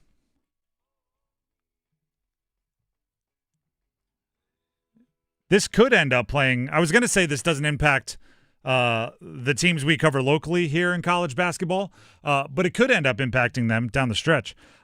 Texas Tech All-American forward J.T. Toppin, Jeff Borzella with the report, and the school has now announced season-ending torn ACL in his right knee in their loss to Arizona State last night. Oh, that sucks. That is a bummer. Texas Tech – I mean, one of Duke's losses on the season comes to Texas Tech. I think they were 13th in the country, I think. Yeah, and J.T. Toppin is one of those guys. He could put a team on his back and go on a run even beyond where the talent of the team says it should go. And now with that torn ACL, that's going to pretty much eliminate one of the contenders from, Final Four and all that. So maybe it does impacting the local teams. That's why I threw the brakes on it. But that is a real bummer. Injuries, gosh, feels like they're just taking over college basketball at the moment. Hopefully that's the end of it. Also, before we get to a little blind ranking and we play some other games here, Dennis, we're now nearing the halfway point of USA Hockey against Sweden in the this is the quarterfinals of the Olympic hockey tournament, and I mean, we're at 0-0? Yeah, still nothing. 16-14 USA in shots, favored in shots right now. Both goalies are playing well, as Hellebuck just makes a save off his shoulder.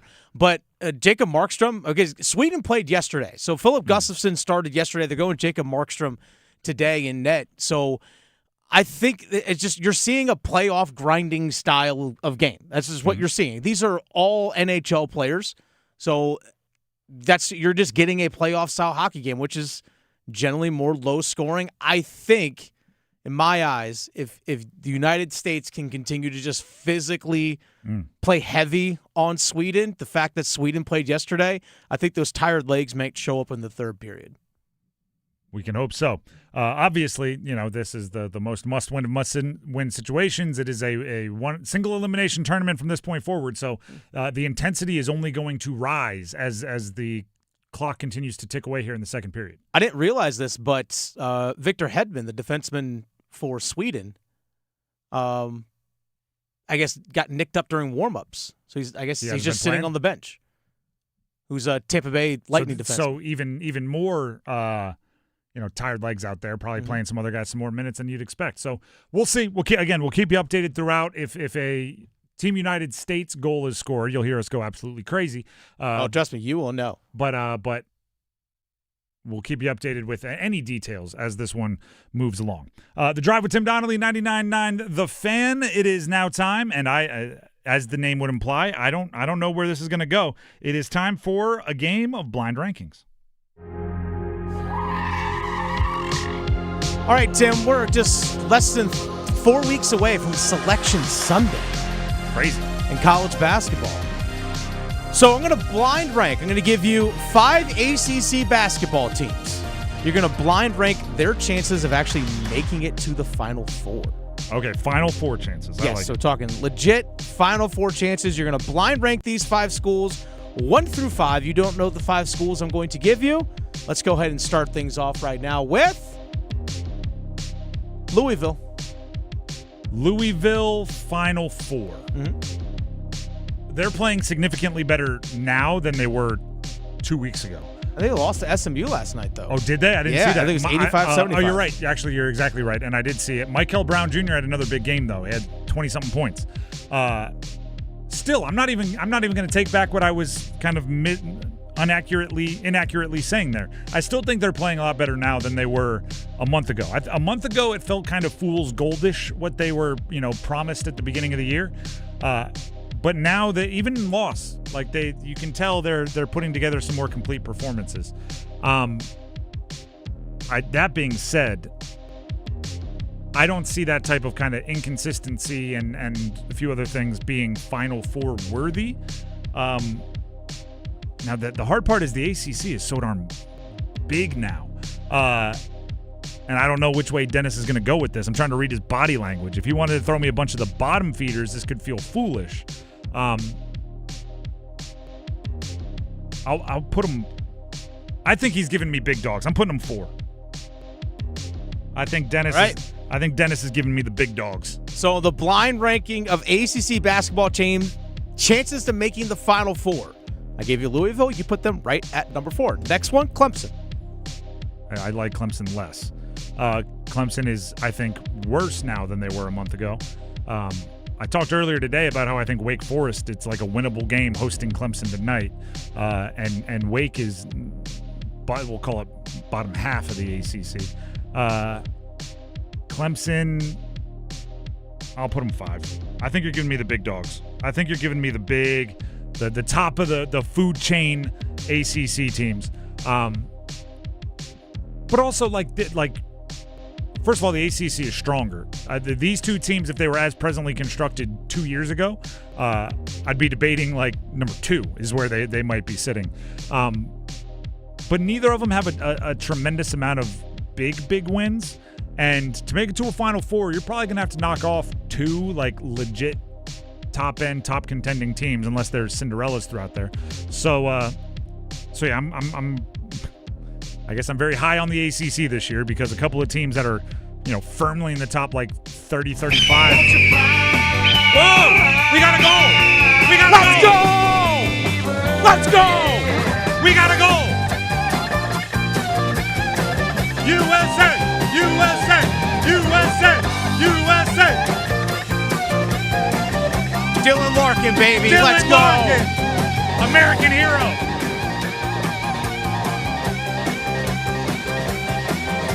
One 0 the score. United States over Sweden. Quarterfinal action. Little offensive zone face-off win. I didn't even see what happened there. It came from the. So yeah, Jack Hughes' point shot and a beautiful deflection by Dylan Larkin. Nice deflection. Really nice deflection, actually. Let's go. 1-0 U.S. Let's go, baby. Floodgates are open. 100 goals on the way. 1-0 United States over Sweden. 8:45 left to play in the second period. I didn't know what that was at first, and then now you know. The squawk turned into Freebird, and now I knew exactly what it was there. The Eagles are screaming, baby. Let's go. That's pretty darn funny. So back to the blind ranking. Yeah, I have Louisville 4. I have Clemson 5. I forget what I was saying at the moment. So, that's okay. We'll just roll and hope that you give me a bunch of the big dogs here for 1 through 3. So again, we are blind ranking ACC basketball teams and their chances of legitimately making it to the Final Four. I gave you Louisville. You put them at number 4. I gave you Clemson. You put them at number 5. So you have 1, 2, and 3 available for the next team on the list, which is Miami.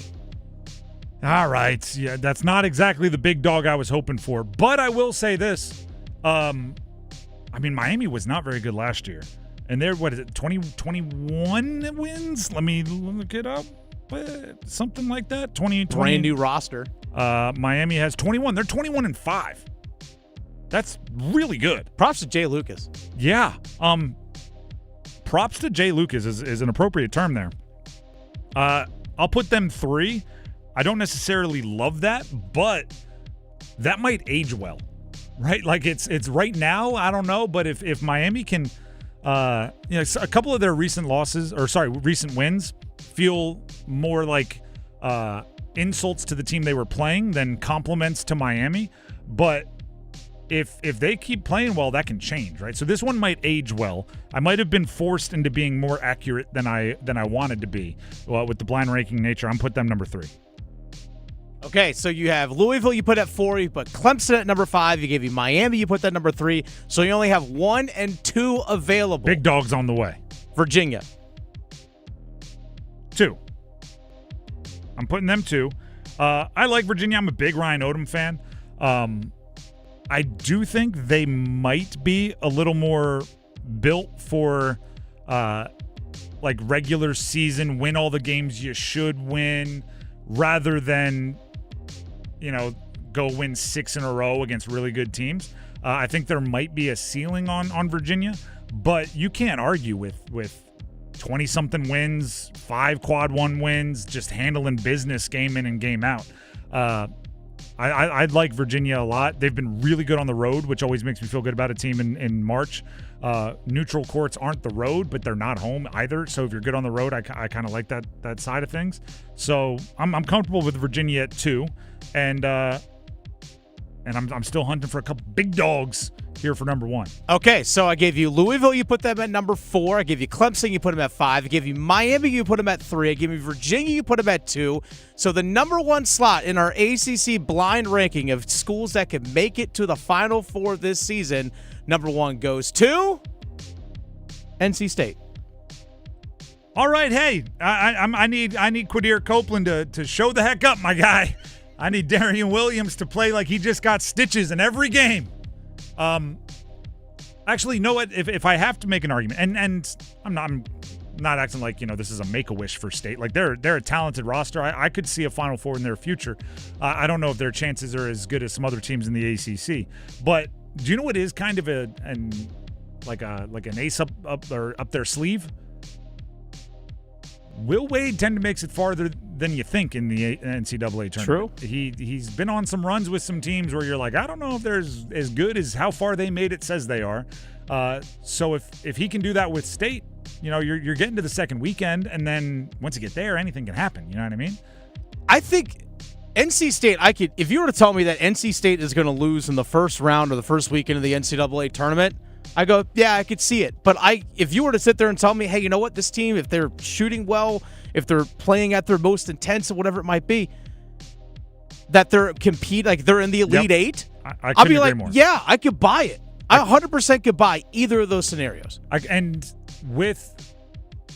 could see maybe they're like, if you made me pick a round that they would lose in, greatest percentage would be like the first round. Second greatest percentage would be like the Final Four. Like with every win that they have, I think it gets more and more likely. They get more and more confident. Will Wade gets more and more brash.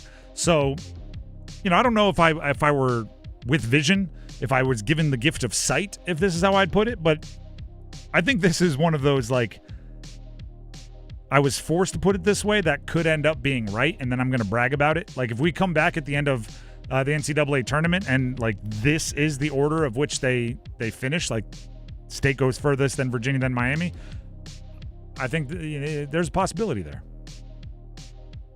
So I'm fine with this one.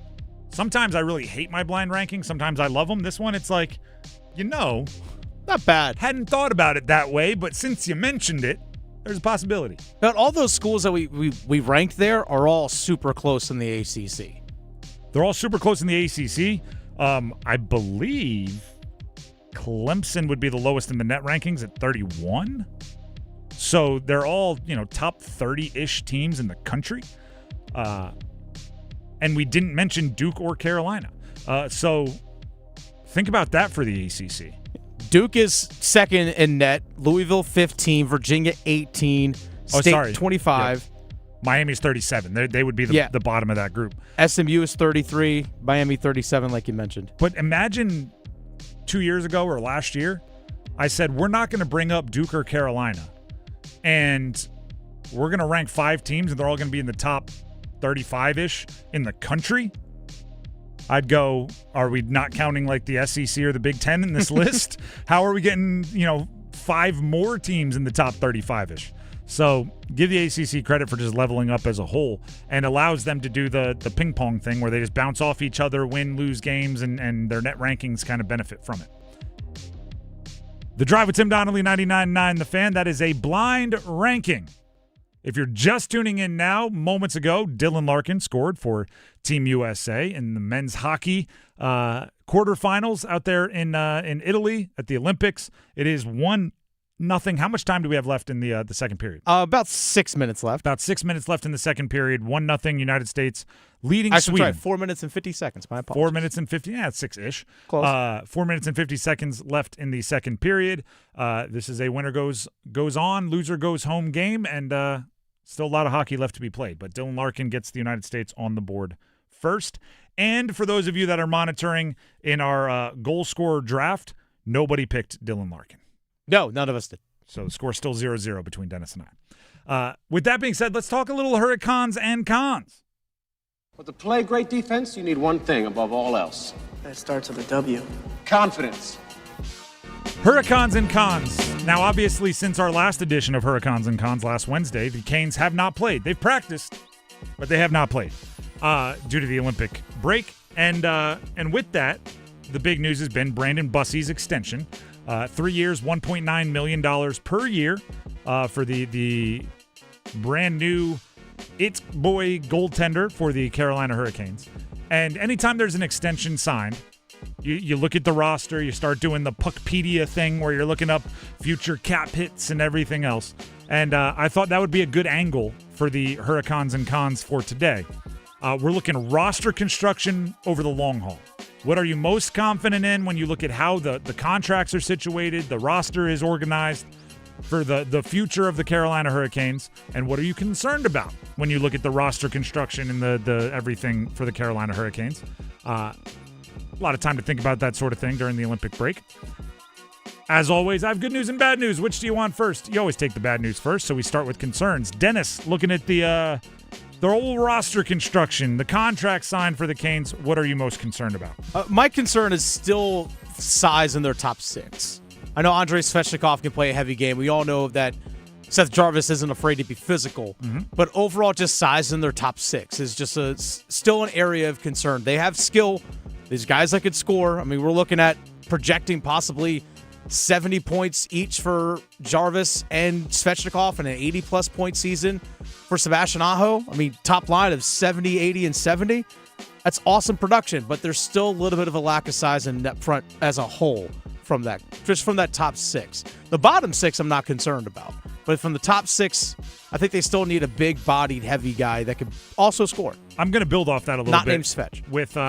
With numbers here, because mine is also kind of forward size-ish. Yesterday, I put together a list of players that are signed through 2027, 2028, which is the rest of this year, all of next year, and the following year, or beyond, right? If you're signed through 2031, you count in this too. That's Aho, Ehlers, Svech, and I'm just talking forwards here. Aho, Ehlers, Svech, Jarvis, KK, Hall, Carrier, Robinson, Blake, Stankoven. That group averages 6 feet and 0.04 inches in height, and so we'll just call that 6 feet, and 192 pounds. So basically 6 feet, 192. And if you take Kokiniemi out, which a lot of people don't have in long-term plans, just not me, but it's talked about, you lose another, fractions of an inch, and you lose 2 pounds. So it goes down to 190. The players who are not signed beyond 2026, 2027 in that forward group, Stahl, Martinuk, Jankowski, average 6'3", 213. So you're already a little worried about the size, and a bunch of the size is moving on, and a bunch of the small is sticking around, right? And like Taylor Hall and like a few others, Carrier kind of boost some of that size stuff, and they're not top six guys, especially won't be by 2027, 2028. So I'm also concerned a little bit about the forward size. Dennis, what's your confidence when it comes to the future of the Carolina Hurricanes? Roster construction, contracts being the emphasis. My confidence is the fact that they have organizational depth. So you can have, let's say, for example, in a couple years if Shane Gostisbehere is not here, you know that you have guys that you can pull up, whether it's Charles Alexis Legault, Dominic Badinka, some of these other guys you've invested heavily with on the blue line. It just the fact as well that if you want to make a trade for somebody, these are players that have shown that they could be in the NHL, at least have the qualities of what an NHL player wants and what other teams could covet in a prospect. So you have that ability to either bring guys up from within, or if you want to use those guys as trade asset, it's available to you. I like that. The organizational depth, it is there. My confidence is the opportunity for individual improvement. I often talk about how there's two ways to improve a roster. One is to add players, right? Draft, trade, free agency, like just add talent. Another is the players that are already on your roster to get better.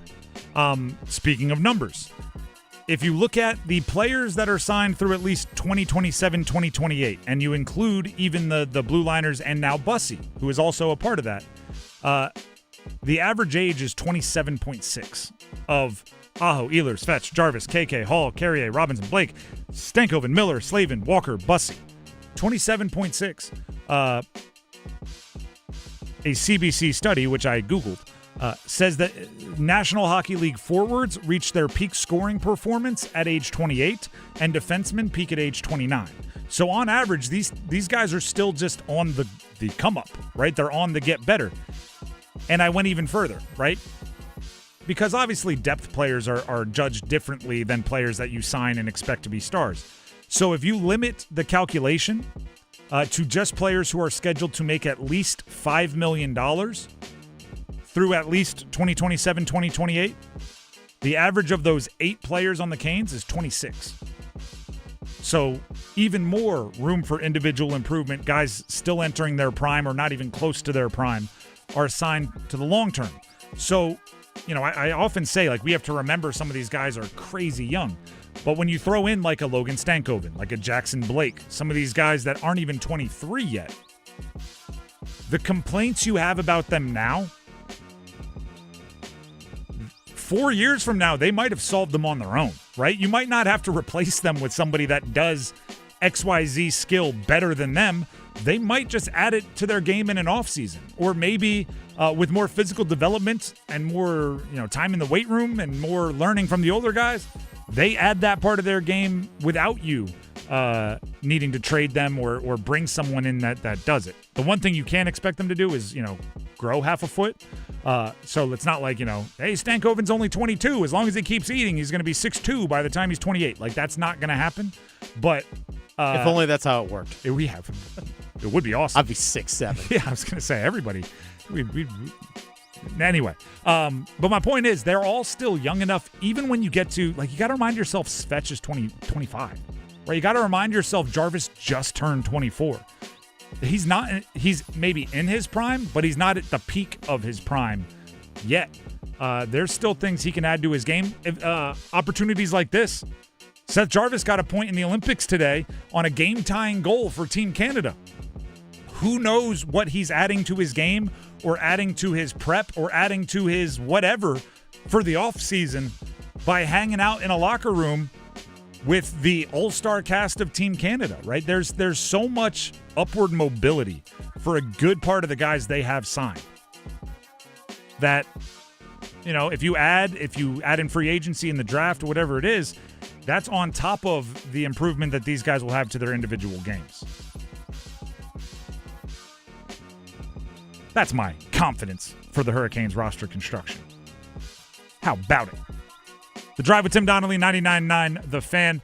Dennis, I was going on about the Canes there. Did the second period end? It did. We are end of the second period, still 1-0 United States. Some pretty decent chances on the power play there late. Feels like the United States is really starting to lean on the Swedes physically. Okay. Well, they're going to catch a little breather here, but then if the United States comes out, keeps landing body blows, you'd hope that you can, get some insurance goals here. 1-0 it's nice. It's better than 0-1, but you're still not comfortable with it, and there's still a lot of hockey left to be played. Matter of fact, the two games that I paid most attention to today, which obviously were the Canada near upset by Czechia and then the Finland game. Both overtime. And both teams that won had at least a 1-goal advantage in the third period. So you should have absolutely no delusions that a 1-0 lead is any kind of safe or you're any kind of in a position of comfort. Team USA needs 100 goals in the third. Finland was down 2-0 going into the third. And actually, guess who got the first goal for Finland today? I believe he goes by the nickname Fishy. Yes, he does. That's right, Sebastian Aho with just under 7 minutes left in the game. Yeah, and made it 2-1. I when Adam Gold and I were switching in and out of the studio, we both made the reference that he had like the paddles, the clear, like that you see in like ER shows. Finland needed to be revived, and Aho was the one that gave him the jolt, and then they ended up winning in overtime. They tacked on another goal in the third, tied up, won it in overtime, but he was the catalyst to that comeback. And he brought it up, or I brought it up. Jarvis had the assist on the game tire for Canada. So, Kane's getting some clutch experience in big games, which could potentially pay dividends when the Canes are playing big games later this year. A little bit of comfort, a little bit of confidence in elimination games is all good for the Canes playing for other countries. One thing I loved about Canada, their win, Mitch Marner scoring the game-winning goal, past future Kane. Past future Kane, Mitch Marner. But I was like, you know what? Maple Leafs fans that basically ran that dude out of town, just gave him so much crap for years. the fact that he scored the game winner, I was like, Leafs fans now have to cheer for Mitch Marner. Ha. Yeah, they're very much like holding their nose and cheering, so they don't have to deal with the stench. But actually, no. I think for the Olympics, you put aside personal differences. I think they're rooting for Mitch Marner, just like they did at the beginning when their love was fresh and they were still in the honeymoon period in Toronto. They'll go back to booing him. Don't get me wrong, but for now, you put your differences aside for country, which I think is pretty cool. The Drive with Tim Donnelly, 99.9 The Fan. NC State beat Carolina last night. We have to break it down. What do the injuries mean? What does it mean? Tell me what it means.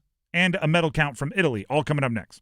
Move your sports day forward. Even with no moves by the Olympic roster freeze date, don't believe the Canes front office isn't answering the door on potential additions and seeing who's on the other side. You know that door knock, right? Sometimes it's the Girl Scouts with cookies. Sometimes it's a misdelivered package. If it's the latter, you hope you've got a good neighbor to work with and maybe you still get something out of it. Get set up. Join Next Up with Paul Ihander. Mornings at 9 on 99.9 The Fan, the Triangle Sports Leader. Hello, I'm John Heister for John Heister Chevrolet in Fuquay Arena. And people are asking us, how are you selling so many cars all of a sudden? Well, did you know that the Beltline has opened up the outer loop? We're only 28 minutes from Knightdale. We're only 19 minutes from Clayton and 15 minutes from Apex. We're now the most convenient Chevrolet dealership to reach in the Triangle. It's just one more reason to get off your keister and come to Heister. Now at John Heister Chevrolet, get $4,000 off a new 26 Traverse or 26 Equinox. See dealer for details. Together, let's drive. Breaking news. Multiply the Cash scratch-offs are here and have $1 billion in total prizes? Mike's live on the scene. The word is out, and with so much cash up for grabs, everyone's getting in on this $1 billion. Grandma? Out of my way, Mikey. Granny's on a roll. You heard it here first, folks. Get in on $1 billion of wins with new Multiply the Cash from the North Carolina Education Lottery. Must be 18 to play. Approximate overall odds of winning are 1 in 3.01 to 4.82. Problem Gambling Helpline, 877-718-5543. Confidence is knowing you're ready to handle whatever comes your way. That's what it feels like to take on your workday with Cintas. They make sure your AEDs are up to date, your fire extinguishers are tested and inspected, your floor mats are cleaned and delivered, and your workwear looks good, feels good, and is freshly laundered with the Cintas Apparel Plus program. So are you ready to take on today? Visit Cintas.com. Oh, I'm ready! And get ready for the workday. I'm Neil, founder of Clay Room. When I found ceramics, I realized my calling was to give others the space to be creative. So I set out to open my own studio. Having a Chase Ink card has allowed us to grow it and bring people together. Now we're molding a creative community. With the Chase Ink Business Cash Card, you can earn up to 5% cash back on business essentials, so your business can go from here to possible. Chase for business. Make more with yours. Real business owner compensated for their participation. Cards issued by JP Morgan Chase Bank, NA member FDIC, subject to credit approval. Terms apply. It's tax time, y'all. If you want to file free, this next one's for you. Now taxes is so free. Tax-free edition only, roughly 37% of filers qualify. Simple form 1040 returns only. How this is tax. Love that jam. Up next, commercials. Intuit TurboTax Free Edition. See if you qualify at turbotax.com/free. No schedules except for earned income tax credit, child tax credit, student loan interest, and Schedule 1A.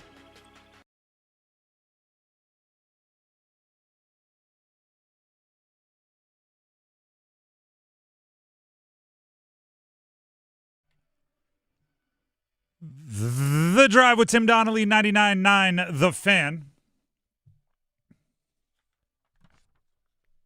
Before we talk about last night's state win over Carolina, with Carolina's two best players not playing and NC State dealing with outs and injuries within the game, stitches, rolled ankles, whole bunch of things. Before we talk about that game, it is now time for a WakeMed Winter Games medal count from Italy. As we updated here, Norway still in the lead in total medals with 33 total medals thus far through the Winter Games. Italy, 26, second. United States, 24, third. That's where they stand in the total medal category. Japan, Germany, next up, they have 22 and 21 total medals, respectively. If you only count gold medals, if you're only counting first places, then Norway is still in first with 15. Italy is still in second with 9, and the United States is still in third with 7, although it is a closer competition. There's people, other countries more hot on the heels of the United States, with France, Netherlands, and Sweden just one behind. 6 total golds for those teams. We have at least one medal guaranteed tomorrow. U.S. hockey women's taking on Canada. Correct. And actually, gold medal match. That's a good question. Should we count how far down Canada is? Should we count down the gold? Count the gold? Absolutely, yes. Yeah. I mean, what are they, like 30-1 goal differential, something like that? 34-1. 34-1 goals scored. I'm sorry, 31-1. My apologies. It'll be 34-1 by the end of the night tomorrow. You're predicting 3-0? Yeah, why not? It was 5-0 last time they played. Okay. Why are you so down on Team USA? It's gold medal game. All right. Norway, Italy. All right, let's count to see how far Canada is, and we'll go total medals. 1, 2, 3, 4, 5, 6, 7, 8, 9, 10. Canada is 10th in total medals in the Winter Games. Winter Canada. Now let's count in just gold. 1, 2, 3, 4. Oh, my computer just reloaded. 1, 2, 3, 4, 5, 6, 7, 8, 9, 10. 11th. They are 11th in gold medals. Yeah. Take that, Canada. It's time, or that was time, I should say, for the Wake Med Winter Games medal count from Italy. That's got to sting. I mean, Canada should be better in the Winter Games, right? Is that just stereotypical of me, not thinking, like, it's cold up there? They got a lot of snow. Not as much of a population as you'd think, though. Yeah, but Norway is just snow and cold, and they don't have a ton of people. That's true. I mean, I understand the United States, it's, we got beaches and stuff. Like, we got outdoor, you can have 7-on-7 football tournaments in half the country in January. Like, I can see why, the Winter Games isn't our bag, but Canada? Seems like they should have more than that. Or at least I would expect if I were Canadian, but I'm not, so there you go. The Drive with Tim Donnelly, 99.9 The Fan. NC State beat Carolina last night. It was a wounded UNC. Let's call it what it is, right? That's part of the story. And here's the crazy thing. Like, if UNC makes that entire game about they didn't have Caleb Wilson and Henry Vasar, that's disingenuous, right? Because I would say the main reason that Carolina struggled to keep up with Carolina struggled to keep up with NC State is because their perimeter wasn't playing well, and those are the guys that are healthy. Right, Seth Trimble, Derek Dixon, Luka Bogavat, Jonathan Powell, like those were the guys that were shooting low percentages and making it, more difficult for them to keep up. And if Vasar and Wilson played, they would have still been on the floor. They would have still been playing the roles they were playing. But the opposite is true too. If State wants to make it as if Wilson and Vasar not playing had no impact on the game, or, we would have only beat you by 18 if those guys played. Like, that's disingenuous as well. Neither side is being upfront there, because the truth is Carolina would have been a better team if those guys played. But they didn't play well enough to win if they had, NBA All-Stars on the team, one or two of them. And State really did play well. Right? They really did take it to UNC. They really did come out with more energy and more effort and more fight than we have seen from them recently. And that has nothing to do with Carolina either. But it probably is a bit easier to be real big, tall, strong, and tough when you don't have Caleb Wilson threatening to dunk on you. Like, the whole story is part of it.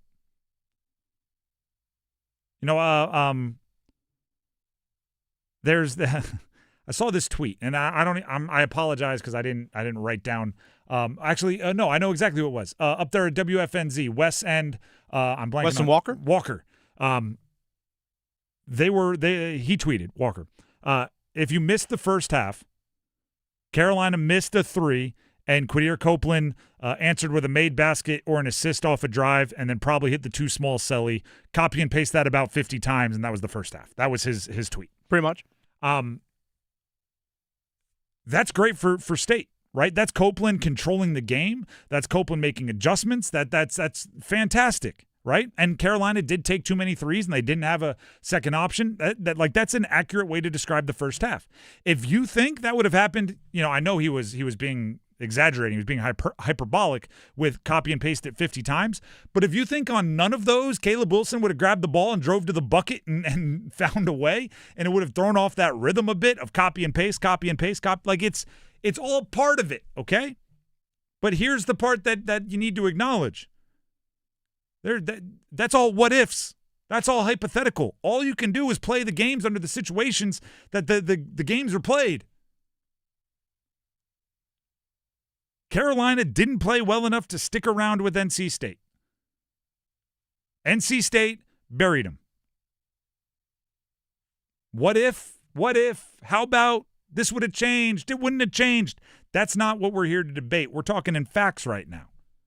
Zayden High, Jaron Stevenson, 13-10 for High, 13-9 for Stevenson. High was a little loosey-goosey with some turnovers, but both of them were efficient shooting the ball. Both got to the free throw line. The big guys for Carolina stepping into some pretty ridiculously hard to fill shoes did well. So NC State, right? The big guys on their roster, you weren't able to lock up the backup bigs for Carolina. Right? So you got to deal with that. But then flip on the other side and say, well, actually, Carolina was the more healthy team in the perimeter. I consider Darian Williams a perimeter player, by the way. He's a wing, but he's shooting a lot of threes, and he's at least making catches out on the perimeter. I know he can get into the paint and do some footwork, back to the basket stuff, but I still consider him a perimeter player. And he left the game for a chunk because he jumped from midair and landed on his face, went face first into the hardwood, had to get some stitches, a lot of blood. Holloman, their starting point guard, left the game 6 seconds in with a rolled ankle. They did end up coming back, but they missed chunks of the game. And guess what? State's backup guards came in and played really well. Matt Abel went in there against UNC's starting guards and lit them up. Shot really well from three, got after it. So let's almost remove the injuries from the conversation. You can't do it, but let's try it. State's big men gave up some points and gave up some production to UNC's big men, but their perimeter was so good that they overcame it. 82-58 isn't an accident. And at least when it comes to spreads, and those of you that dabble in the gambling side of things will understand this, there aren't any players that move the line 20-something points. Right? I don't even know if you took like Michael Jordan off the 92 Bulls, if you would have gone from like an 8-point favorite to a 12-point dog. Like you don't move it 20 points off any one or two players. State got the win, and they got boosts in most analytics and Ken Pom and Torvik and all that, and they deserved them. And Carolina now gets to, lick their wounds and try to come up with a way that this doesn't happen again, and that's even if Wilson and Vasar miss more games. I still wouldn't expect Caleb Wilson back, and if he is, he'll be playing, I would assume, with some kind of brace or splint on his left hand, and that might limit some of his production. And Vasar, we know so little about what's going on with Vasar. I have no clue when he's going to be back. Hubert said day to day. If you told me he's practicing full and scrimmaging 5-on-5 tomorrow, I would believe you. If you told me he wasn't going to play in their next game, I'd believe you. And I think Carolina has to be prepared for both. They're very obviously not prepared to play without those guys in any meaningful games. And my final point on the subject, which I will make 75 more times if you'll give me 75 more opportunities to make this point, this game should be played twice every year in the ACC regular season. You're already not playing one team in the ACC every year. You're not playing everybody every year. There's one team you're not. What's wrong with making that two to make sure you get State UNC every year? And you can't, as somebody suggested to me on Twitter, or at least it's not as ideal, to just say play them in the non-conference because that's a guaranteed 50% win percentage for the ACC in a non-conference game, which comes back to bite you in all the analytics that decide NCAA tournament teams and everything else, right? You need to win like 80-something% of your non-conference games. And if two ACC teams play each other in the non-conference, that's a guaranteed 50% win percentage. One team's going to win, one team's going to lose, and that's going to hurt you. So I need State and UNC playing twice in conference play. Start there, work backwards to figure it out, ACC. The Drive with Tim Donnelly, 99.9 The Fan. The third period has started for Team USA men's hockey against Sweden. It is a 1-0 lead for USA. Literally just seconds ago did the third period start. We'll keep you updated on that one and get to the starting five next. Listen for the Did He Just Do That? Now a steal by Brown, a spin and a dunk! The deep looks from downtown. McNeil lets it fly and cans it. Paul McNeil, fourth second-half triple. Did he just do that? Trimble draws the foul and gets the layup to go. Another three-point chance for the Hills. The road to Indianapolis runs through 99.9. The Fan. Driven by Strategic Tax Resolution, Fairway Green, and Wake Med. It's Ram Truck Month right now at John Heister Chrysler Dodge Jeep Ram in Lillington. Drive home a brand new 2026 Ram 1500 for 20% off. Or pick your financing deal. 0% for 60 months or 2.9% for 72 months. America's best-selling truck comes with a terrific powertrain limited warranty. 10 years or 100,000 miles. Excludes RHO and tungsten. See dealer for details. So get off your keister and get to John Heister Chrysler Dodge Jeep Ram in Lillington today. You pull up at a McDonald's drive-thru at the crack of dawn to get your $3 crispy chicken biscuit. You've been craving it all night. It was a very long night, but your taste buds pulled through. Those are no ordinary taste buds, and you are no ordinary human. You are a champion, and you deserve a $3 crispy chicken biscuit. Price and participation may vary, cannot be combined with any other offer or combo meal. Durham's newest music destination is officially open. This Saturday night, join us at Bays 7 on the American Tobacco campus for an intimate acoustic showcase featuring the breathtaking vocals of Skylar Gudaz and Nolan Durham. Beer and wine will be available for purchase throughout the night. Skylar Gudaz and Nolan Durham, live at Bays 7 this Saturday night. Get your tickets now at thatstation.net. Tim Donnelly here for Miller Lending. I was actually talking with Gordon Miller earlier today, and one thing I appreciate, and this goes for teams, this goes for athletes, individual sports, and also companies like Miller Lending, is when somebody is passionate about what they do, they almost can't help but get excited when they talk about their sport or their industry or whatever it is. Gordon Miller is all about making sure you know that he and his company, Miller Lending, want to help you set yourself up financially as well as you possibly can be set up in the mortgage market. And that means dealing with what rates are right now, because we can't always choose timing, right? Nobody has control of the mortgage market, of the interest rates, but you can control how flexible you are and how adaptable you are when rates drop. How quickly can you pounce on opportunities to lower your monthly rate? That's where Miller Lending comes in. Their no-cost loan gives you every tool in the toolbox to make sure you pay as little as possible and keep your mortgage as healthy as possible and your financial situation as healthy as possible. And Gordon Miller and Miller Lending are excited. They're passionate about helping you get in that situation. So give them a call. You'll hear it across the phone, just like I hear it from Gordon every time I talk to him. Give him a call, 919-447-3377. That's 919-447-3377, or visit them online at millerlending.com. Once again, that is millerlending.com. Miller Lending is an equalizing lender, NMLS number 250-2146. Our state's future begins with our students. That's why the North Carolina Education Lottery has contributed over $12 billion to education. Through scholarships, school construction, support staff, and pre-K programs, lottery dollars move our state forward, helping students become the best versions of themselves. Visit movingncstudentsforward.com and share how your student or school community has benefited for a chance to earn $2,000 for your story. Must be 18 to play. Problem Gambling Helpline 877-718-5543. I'm attorney Brian Ritchie. Getting hurt in a car wreck comes with all kinds of stress and frustration. But when you call me, I'll be on top of all of it. So all you need to worry about is getting better. If you've been injured in a car wreck, I'm on top of it. Contact us at richielaw.com. Broadcasting live from the Lenovo Studios. WCMC HD1 Holly Springs. 99.9 The Fan. The Triangle Sports Leader. WRAL meteorologist Amy Wilmoth. It's a windy and mild afternoon. Temperatures in the 60s today. Overnight tonight, it stays comfortable. We'll have mainly cloudy skies. Temperatures down into the mid-50s. A few passing showers on Thursday, and it's warm with highs near 70.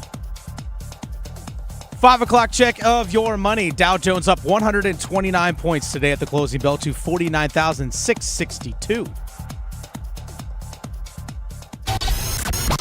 It's 5 o'clock.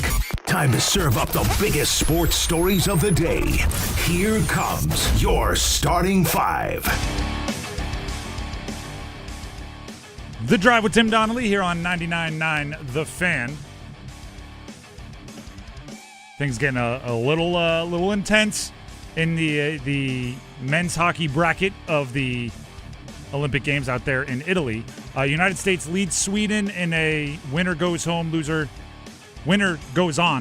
goes home quarterfinal. And we're going to keep you updated on that one, but the score 1-0 United States over Sweden at the moment. The penalty kill is on the ice for the United States at the moment. Again, we'll continue to update you on that. But right now it is time for the starting five, so let's start with number 5.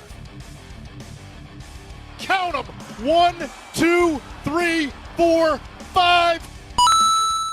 It is once again time for the WakeMed Winter Games medal count from Italy. Norway continues to lead in total medals with 33. Italy next up with 26. The United States, 24. Third most total medals. Japan, the one chasing United States, they have 22 total medals.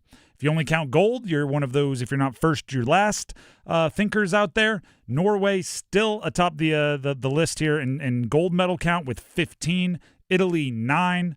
United States, 7. And then France, Netherlands, and Sweden, the chasers in that one with 6. It is crazy to think about how impressive it is to win a gold medal when you're like, hey, the United States has 7 of them through this point. And, any medal, it's just when you're talking like single digits for a country as dominant in athletics as we are, I'd imagine that if you win one of those, you should be pretty darn proud, and I'd assume they are. That is the WakeMed Winter Games medal count from Italy. Now, let's jump to number 4 of the starting 5. 1, 2, 3, 4, all together. Let's do that hockey. Earlier today on the Adam Gold Show, Brandon Bussi joined our network. The newly inked extended with the Carolina Hurricanes. Brandon Bussi, the goalie, on a 3-year, $1.9 million average annual value extension, which kicks in next year. And we have some audio for you from that conversation.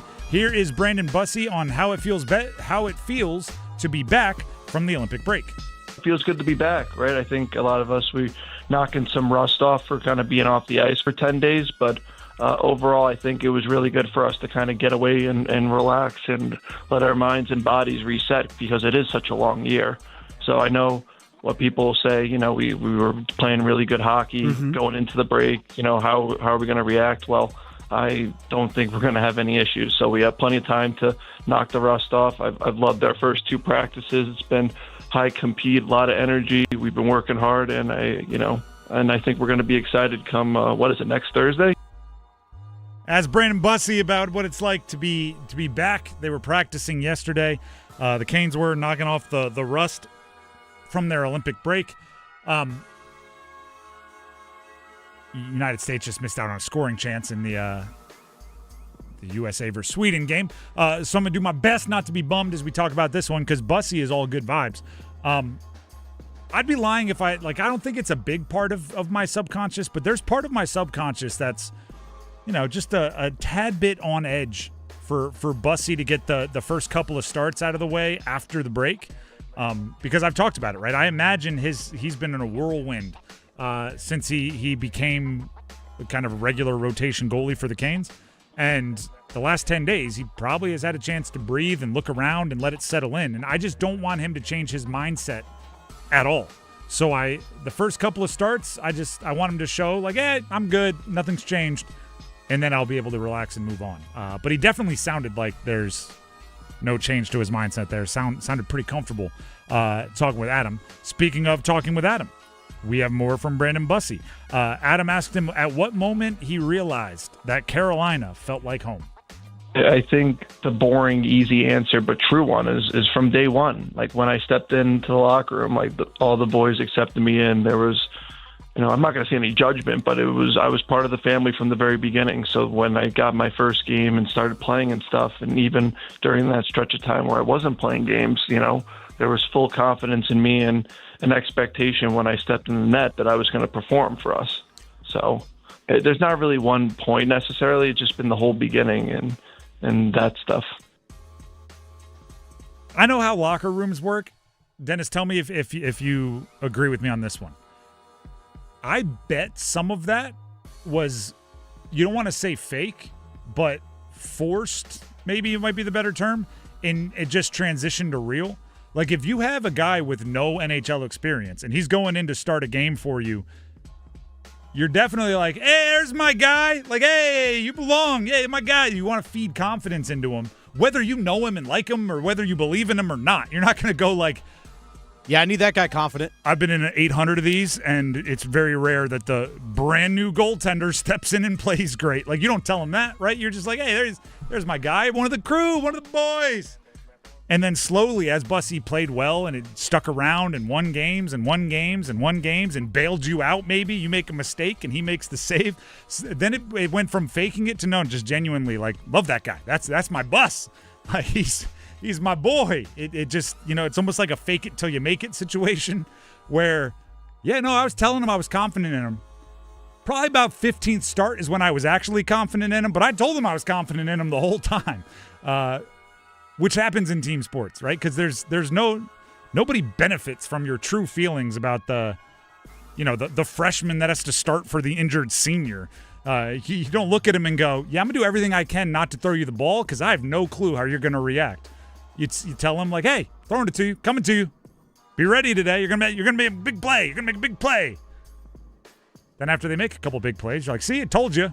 I didn't know it, but I told you, didn't I? I'm happy for Bussi, man. It's such a cool story. Somehow they're good with the digital de-aging now. Somehow like Dennis Quaid is gonna play him in a movie like 20 years from now. It's gonna be Dennis Quaid, and they're gonna de-age him, and he's gonna be Brandon Bussi. They're gonna make him look taller. I don't know how. Actually, I don't know how tall Dennis Quaid is. Definitely not 6'4", 6'5", whatever Bussi is. That was number 4. Let's get to number 3. Waits, a handoff for Isaiah Evans. He's on the drop, into the paint, kick it to the right. 12 to shoot, back for Evans on the right. Good again! Duke, Michigan on Saturday. That game is set up to be a monster. Duke against Syracuse. Granted, Syracuse isn't great, but Duke against Syracuse earlier this week looked like the best team in the country. Michigan versus Purdue last night looked like the best team in the country. I almost want to put the best team in the country label like on the scorer's table. Let's get it like a WWE belt that says best team in the country. Put it on the scorer's table and let whoever wins in DC on Saturday grab the belt and take it home until they get knocked off of that throne. I'm for that. It's both of them shot like 60% from 3 in their last game. These are teams that are elite in most traits, but they're again based on their last game. A lot could change in the 5 days or whatever it is between, but that's an unbelievable heater to go in to playing perhaps the other best team in the country. You ready for? I did some math on this one. According to the AP poll, it's number 1 versus number 3. Michigan's 1, Duke's 3. Their combined records coming into this one are 49-3. Dang. Those 3 losses come by a combined 5 points. And 3 of those were in one game for Duke losing to Carolina. Yep. Ranked number 1 and number 2 in Ken Palm, Evan Mia, whatever, a bunch of those statistics. Height-wise, they're the 2 biggest teams in the country. Okay. By the way, 1 and 2 in net rankings. Michigan 1. 1 and 2 in net rankings. It's an unbelievable non-conference game in February. Because even if, like let's say John Shire wanted to, like his goal was to schedule an absolute haymaker of a game in February, right? He wants his team, which, by the way, I agree with. You want your team to face an unfamiliar opponent, meaning non-conference, that is Final Four quality in a if you lose, your season's not over situation, and you don't want it to be in November. It's almost impossible. Because guess what? You don't know who's going to be the best teams in the country at this point in the season, right? If you would have scheduled out, like, even a Purdue or something was the number 1 team in the country in the preseason, they just kind of got bullied by Michigan. They're still a top 10 in net rankings and things, but it's not the same. Like, you have to call your shot and hit it when you schedule a Michigan, or vice versa, right? There are years where Duke's not a top 2 team in the country at this point in the season, a bunch of them. And Michigan, if they wanted it, they got it. This is a monster game on Saturday. Michigan is 10-0 in quad ones. Duke is 10-2 in quad 1 games. That's unbelievable. This is, I mean, it's Wednesday and we're hyping it up, so I hope it can live up to the expectations. Because even at this point, like, if it's just like an 8-point win in either direction and, you know, one team hits more threes than the other and that's the difference, like, it'd be kind of a letdown.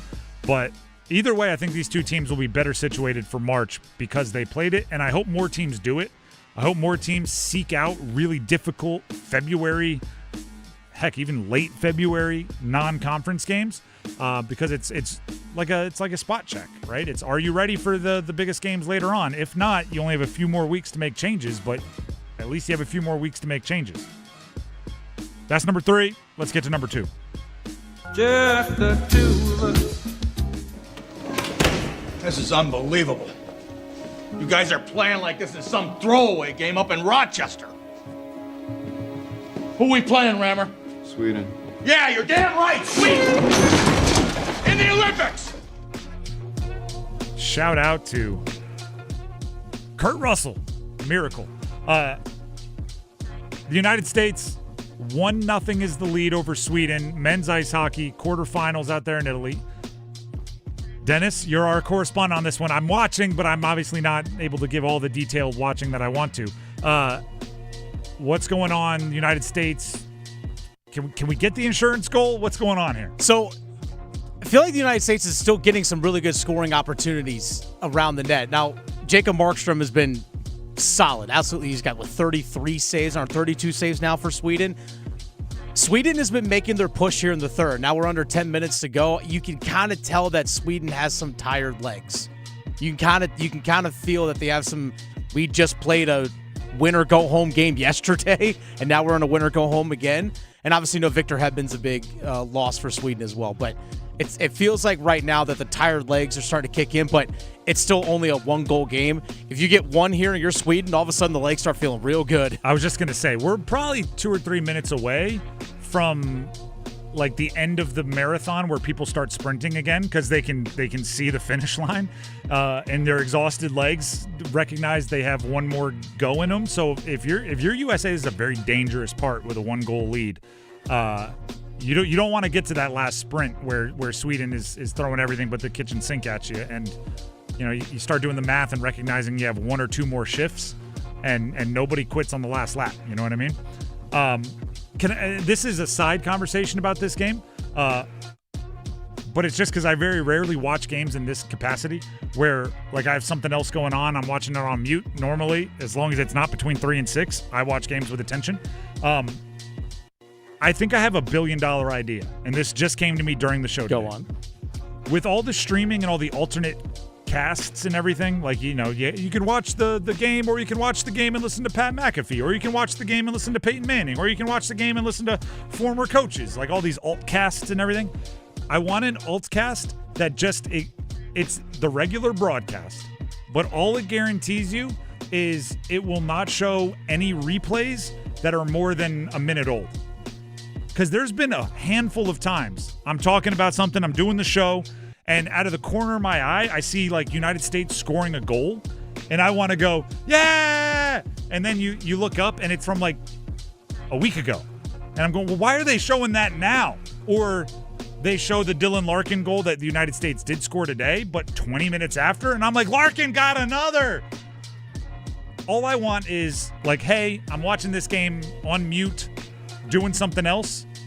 I only want you to show me plays that happened within the last 30 or 45 seconds. That way I know if I look up and see a goal scored, that goal is being scored now, and I know to be excited. It's the half-watching cast is what I'm going to call it. Too many replays about stuff that isn't actually impacting what's going on right now. 8 minutes and 19 seconds left in the third. United States ahead 1-0 over Sweden. Do we know who they would play or who the winner plays in this one? Because they do reseed in the Olympics, correct? If the United States wins, they will play Slovakia. Okay. And Canada will play Finland. So that's what it would be. So they would play. What's that? And we don't need to talk about the rest. No, we don't need to talk about that. Now, if Sweden does come back and win this game, Sweden would face Canada and Slovakia would face Finland. Okay. But that's not happening. All right. We know that for sure. We know the situation. United States is ahead 1-0. From this point on, no matter what happens, you will know what's going on based on our groans or screams and everything else that could potentially join this one. All right, that is number 2. Let's get to number 1. Go one! Snell near side of the floor, and Coach Wade's put up the stop sign. What a win tonight for NC State over the Tar Heels. Ooh, okay. Dennis, now I got to get on you like I just got on the replay people. What? If you slam the brakes on some audio, I'm going to assume something happened in the hockey game. No. I was just, All right. All right, taking a relaxing there.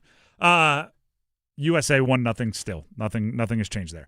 NC State, they beat up on UNC last night, 82-58. Obviously, part of the story, Caleb Wilson, Henry Vasard, the two best players for UNC, didn't play in that game.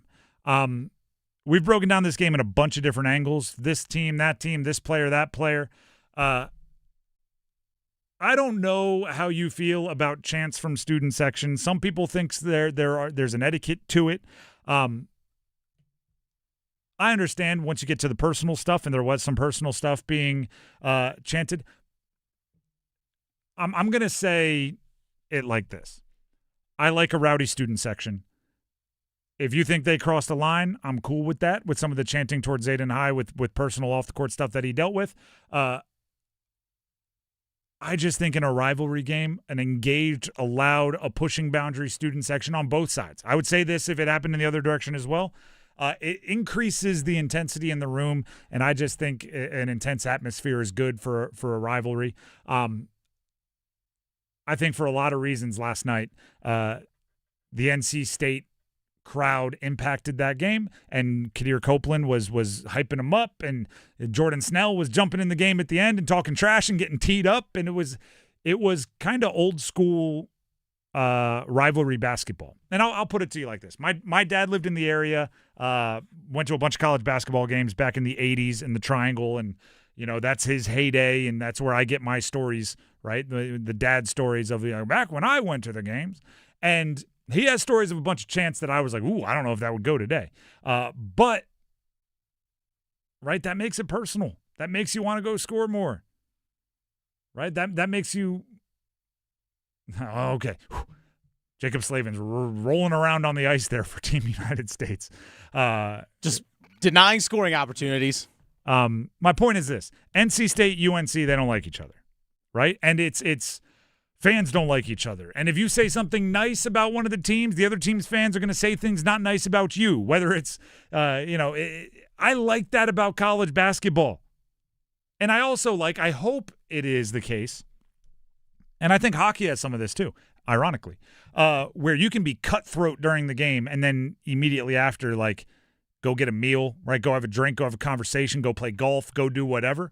I hope that's the case. But when State and Carolina get together, it shouldn't feel like friends playing a friendly game of pickup. And if one team gets ahead by a bunch, they should be rubbing it in your face. And if State is talking a whole bunch of trash about 82-58 from last night, and UNC wants to go into like records this century, or hey, we beat you by that much time, that's fair. I don't think it's the best argument right after that game, but that's fair. Like, you get to talk your trash as well for the wins you've garnered. I love this for college basketball, and I don't want to do away with it. A perfect example of that is I don't like the flipping on it. I always think of like a rap battle where this is like the most, hey, you're a very white guy answer. Like an 8 Mile, right? You say something to me and I take your metaphor and flip it back to you, like he does with Leave It to Beaver. I like that for trash talk, right? So, for example, Caleb Wilson he was on the cover of Slam. This is the star who actually didn't play last night for UNC, but he's had this bedazzled belt that it's kind of become like a team prop for UNC. Well, after NC State won last night, they had a bedazzled belt of their own, and two of the emotional leaders of NC State talked about it after the game. We're talking Van Allen Lubin and Quadir Copeland. This is what they had to say. BTA. Yeah, just what we performed, what we left on the court down there. I just want to shout out to my guys who made this belt for me and for the team. It just represents what we're going to continue to do to the rest of the team this season. Is it kind of a knock on what Carolina's been doing with their belt? Yes, it is. Yeah, for sure. They was talking. They was talking a lot of. We going North Carolina schools this, North Carolina schools that. So it's crazy how fast them tables turn. And we bedazzled our belt too for them. We bedazzled our belt too for him. It is so – that's actually perfect. It's so funny what can become an insult in the college sports make no sense. Oh, take that. We bedazzled our belt too. That makes no sense, but it's actually a pretty good burn if you have all the context. College sports make absolutely no sense, and I love it. I still love in the fact in the age of a transfer portal where not many guys had experienced this, that there was still this level of passion and hatred. I do appreciate. I do as well. And it's why you need Jordan Snell, right? It's why you need Seth Trimble. And I'm not saying they're equal in their production or their play, but Jordan Snell's been at NC State for a long time. And Seth Trimble's been at UNC for a long time. And they can be like the keepers of the crypts, right? They can pass along the ancient scroll of the rivalry and get everybody on board quickly. The players were talking about how Jordan Snell was the one that was telling them how important this game is and made them understand. Obviously, Paul McNeil played in the games last year too, so he understood it. But Snell was the guy who was a former walk-on with this team, was the one that was emotionally making sure that his guys understood this is what this game means. And that he should be. Like that's correct. Like that is his role on the team. And the same is true, like Van Allen Lubin's obviously been a part of it. And he was on the other side of it, and that's a whole different personal situation there. Quadir Copeland strikes me as a bit of the Town. The movie The Town, where Ben Affleck's character is like, I need you to come with me. We're going to hurt some people. Whose car are we taking? And I can't tell you anything about it. Like, whose car are we taking? It's Jeremy Renner's character, Jem. Like, that strikes me as Quadir Copeland, where, like, Jordan Snell might want to give a long speech about, like, here's why we don't like this team and here's why. And Quadir Copeland's like, whose car are we taking, my guy? Like, I'm good. I'm going to hate them because you hate them. The enemy of my boy, that's my enemy. And that's how it should be. That's how it should be. And it's why we need to play this game twice every year in conference. That's how it should be. And hopefully these guys go on to like long, lucrative professional careers, and hopefully they're on the same team and they're still talking trash then. By the way, if anybody from James Madison or if anybody from William and Mary, if anybody from Villanova has anything to say, I still got smoke for you because that's how college rivalries work. Yeah, we can talk win-losses. Let's go. The Drive with Tim Donnelly, 99.9 The Fan. We do need to grab some numbers game contestants. Maybe we'll get a rivalry there. But before we do that, Dennis Cox has something he'd like to tell you.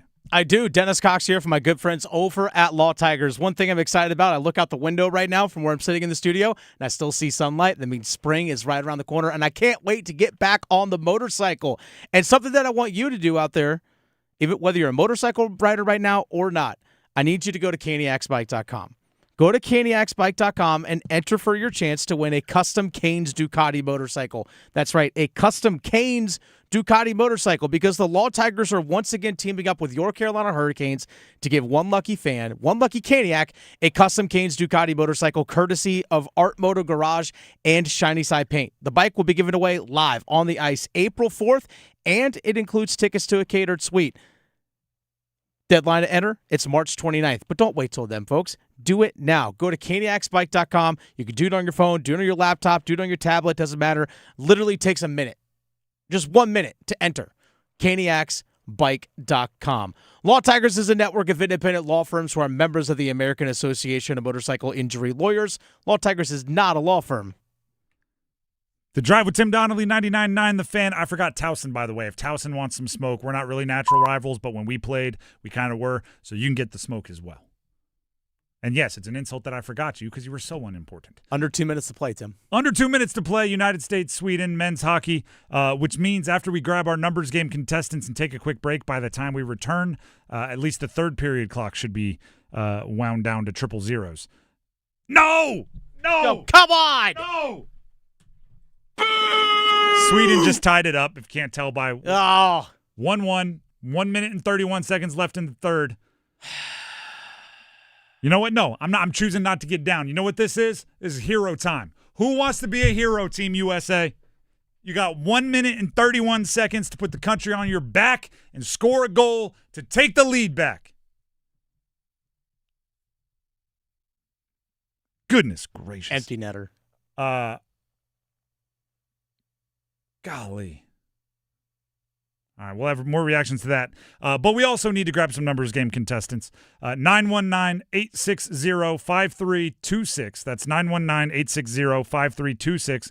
Call in now for your chance to compete in the numbers game and win a pair of tickets to see Stained with Seether, Hoobastank, and Hinder at Coastal Credit Union Music Park on September 11th. To play the numbers game, call in now, 919-860-5326. That's the number. Dennis, we applaud us. No bad language was used on air in reaction to that, which, we always appreciate. Again, the number for numbers game, 919-860-5326. We'll update you on the hockey game as well when we come back. Stick around. Evan, Canty, and Michelle are unsportsmanlike. Every team has the ability to do it. I hope all 30 teams could learn from that. They are spending and acquiring every star out there. And what these guys are saying is, yeah, we like it because guys should get paid. And if you want to try to put up guardrails, we're not going to go for it. We are in big time favor of what the Dodgers are doing. And if baseball tries to switch this up, they're going to have a problem. Mornings from 6 to 9 on 99.9 The Fan, the Triangle sports leader. Sometimes people think, oh, you do everything. Oh, you must be so strong. That don't mean the load ain't heavy. I'm going to tell you that right now. And I thought I couldn't handle my own retirement. Yep. I'm just going to be honest because I'm a woman. But the truth is that anybody can call you and anybody can sit down and say, here are my finances. I need to set them up. I see a lot of people, they just want to get their arms around what's going on. Yeah. And so a lot of times one of the two spouses handles that. I think both spouses need to know what's going on in their retirement accounts, especially, but every account. And you need to learn. And don't just ask your spouse.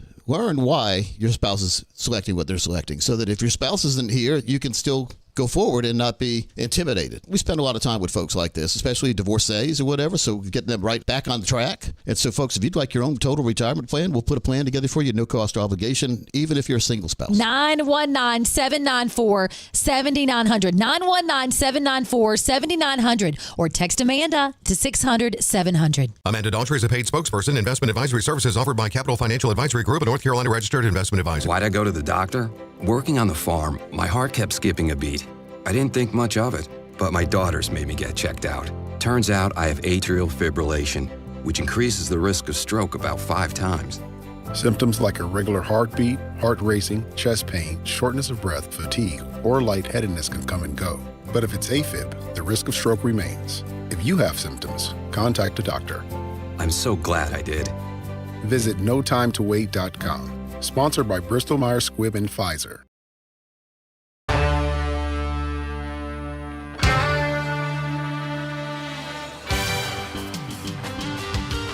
The Drive with Tim Donnelly, 99.9 The Fan.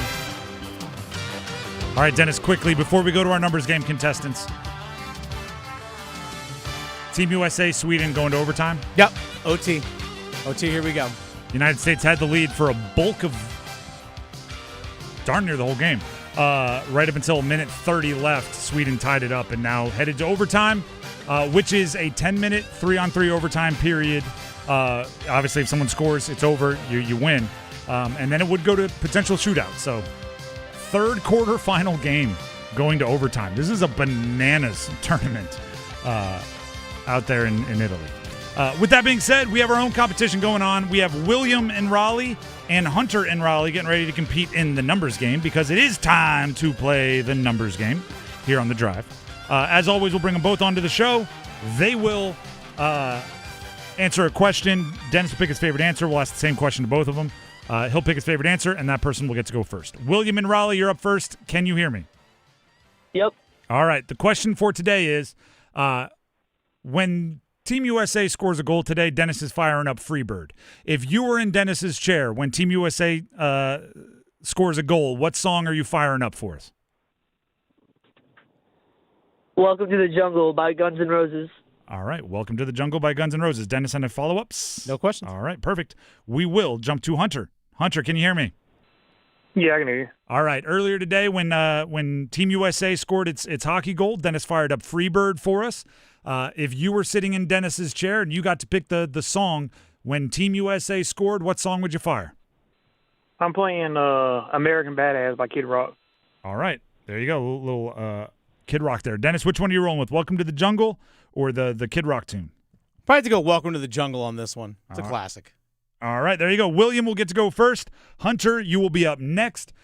Just go ahead and stay on the line. You'll just have to hold for a second or two. William, are you ready to pick a category? Yes. All right, the categories are NFL Panthers throughout history, NFL February birthdays, so players with February birthdays, NBA players that played in the Paris Summer Games, or NHL Hurricanes throughout history. NHL Hurricanes throughout history. All right. I will give you the team and the player. Give me the jersey number as quickly as you can. There'll be 30 seconds on the clock. You have one pass if you need it. I will say the team in this category, even though we know it, just to keep it fair timing-wise with the other categories. Do you have any questions before we get started? Nope. All right. Your time will start when you hear the horn. Sean Walker, Carolina Hurricanes. 28. Incorrect. Jack Roslovic, Carolina Hurricanes. 56. Incorrect. Sean Walker, Carolina Hurricanes. 28. Incorrect. Jack Roslovic, Carolina Hurricanes. 96. Correct. Scott Walker, Carolina Hurricanes. 42. Incorrect. Sean Walker, Carolina Hurricanes. 26. Correct. Paul Ranheim, Carolina Hurricanes. Pass. Jeff Hirima, Carolina Hurricanes. 53. Incorrect. I did my best for you there. Putting Scott Walker and Sean Walker is my bad. No, it's not your fault at all. It's I was grinding for you, but you did get Jack Roslovic with 96. We would have also accepted 98 because he did the little swapperoo with Mikko Rantanen to get the Rolex. Sean Walker 26, Scott Walker 24, Ranheim was 28, and Hirema was 42. That's what we were looking for. You did get the one. That's the lead in the clubhouse. Go ahead and – you got two. You got two right. There you go. I was wrong on that one. I'm a little distracted by a hockey game right now. You got two, so stay on the line. We'll see if that holds up.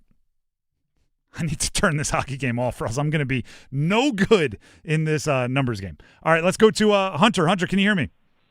Yeah. All right, the categories remaining for you to choose from are NFL Panthers throughout history, NFL players with February birthdays, or NBA players that played in the Paris Summer Games. Panthers. All right. I will give you the team and the player. Give me the jersey number as quickly as you can. There will be 30 seconds on the clock, one pass if you need it. I will say the team in this category, even though we know it, just to keep it fair timing-wise with the other categories. You need at least 3 for the win. Do you have any questions before we get started? No. All right, perfect. Your time will start when you hear the horn. Rico Dowdle, Carolina Panthers. 5. Deontay Foreman, Carolina Panthers. 24. Incorrect. Shai Tuttle, Carolina Panthers. Pass. Say it again. Pass. Michael Barrow, Carolina Panthers. 42. Incorrect. Deontay Foreman, Carolina Panthers. 27. Incorrect. Shai Tuttle, Carolina Panthers. 53. Incorrect. Michael Barrow, Carolina Panthers. I was having a hard time. You were speaking kind of quick, but I was doing my best for you. You got Dowdle with 5. Unfortunately, that's not enough for the win, so you're not the winner today, but hopefully you had some fun. Thank you. Thank you. Straight and to the point, but some of the numbers were a little quick for me to understand. If you're playing at home, Foreman 33, Shai Tuttle 99, Barrow 56 were the numbers we were looking for. But that does mean William is the winner. William, congratulations. Thank you. You win the tickets to see Stained with Seether, Hoobastank, and Hinder at Coastal Credit Union Music Park coming up this September. Just stand in the line, and Dennis will grab the info he needs to make sure you get your tickets. Perfect. Thank you. Thank you. All right, just to keep everybody updated, the United States in overtime against Sweden, men's hockey quarterfinal action from the Winter Games. 7 minutes and 48 seconds left in the overtime period.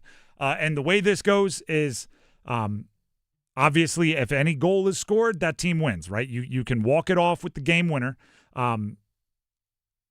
But if they do go the entire 10-minute period, and I already gave you the time remaining, it's 7:48, whatever I just said.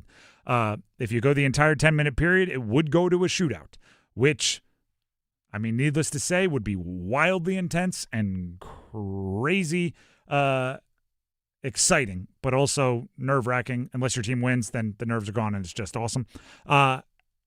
This is a really tough situation for the United States in that they were ahead 1-0 for almost the entirety, at least of the third period, and then Sweden tied it up with 1.5 minutes to go. So they have to wrap their brains around, going from 1:30 away from winning to being in a overtime battle with Sweden. But they don't give medals out for easy. You know what I mean? You got to go earn them, and that's what the United States is trying to do here. And it remains 1-1. Sweden just made a nice little glove save. Nothing too crazy there, but the United States is getting after it. And yes, if you can tell in my voice, this is what gets me. And I don't even care what sport, what event it is. You put USA across your chest and you're in a barn burner like this, it gets exciting. I remember it in World Cups. I remember it in Olympics. I don't care if it's a World Baseball Classic, if it's 4 nations, if it's teen mathletes, college Jeopardy. If you got United States on your uniform, it's going to get me all worked up. So the United States and Sweden in overtime as it stands right now, and someone's going to be a hero for their country. We just got to keep hoping that it's somebody from the United States. I do want to remind everybody to subscribe to our YouTube, 99.9 The Fan, and download our app, 99.9 The Fan. Earlier today, for hockey fans out there, our very own Adam Gold did catch up in an interview with Brandon Bussi, fresh off his contract being extended by the Carolina Hurricanes. 3 years, $1.9 million average annual value. I think it's a great deal for the Canes. But he spoke with Adam Gold. If you want to catch up on that interview, 99.9 The Fan on YouTube, as well as 99.9 The Fan. Let's go! Fire up some music! Let's go! Overtime game winner, USA! USA! USA! USA! USA! Let's go! Hey, Quinn Hughes, your guy. Quinn Hughes! Who drafted that guy? I did. Let's go to the semis. Into the medal round, baby. Let's go. Ah, that feels good. That feels good. How you like me now, Sweden? Eriksson Ek, how you like me now?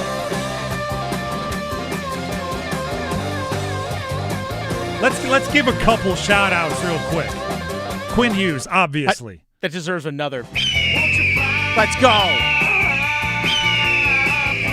How about Connor Hellebuck? Right? That's a between the ears roller coaster for a goaltender. giving up one goal, facing some shots, doing some things in overtime, bouncing back. You love it. You love to see it. How about Jacob Slavin, another Carolina Hurricane into the semifinals? Let's go. We're winning medals, baby. Let's go.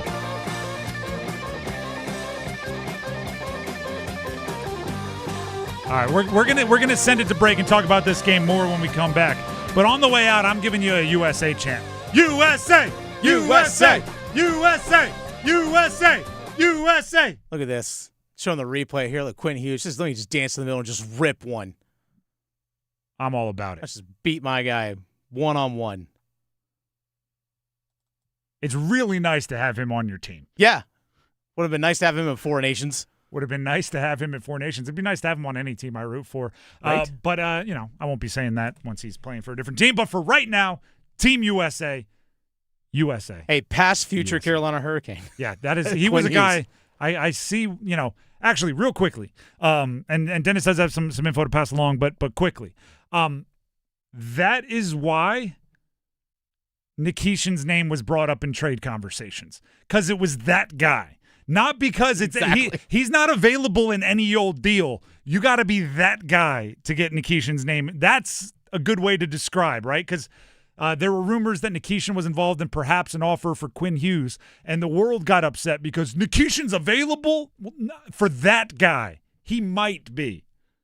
Not for any old run-of-the-mill addition at the deadline. For that guy. That American hero, perhaps.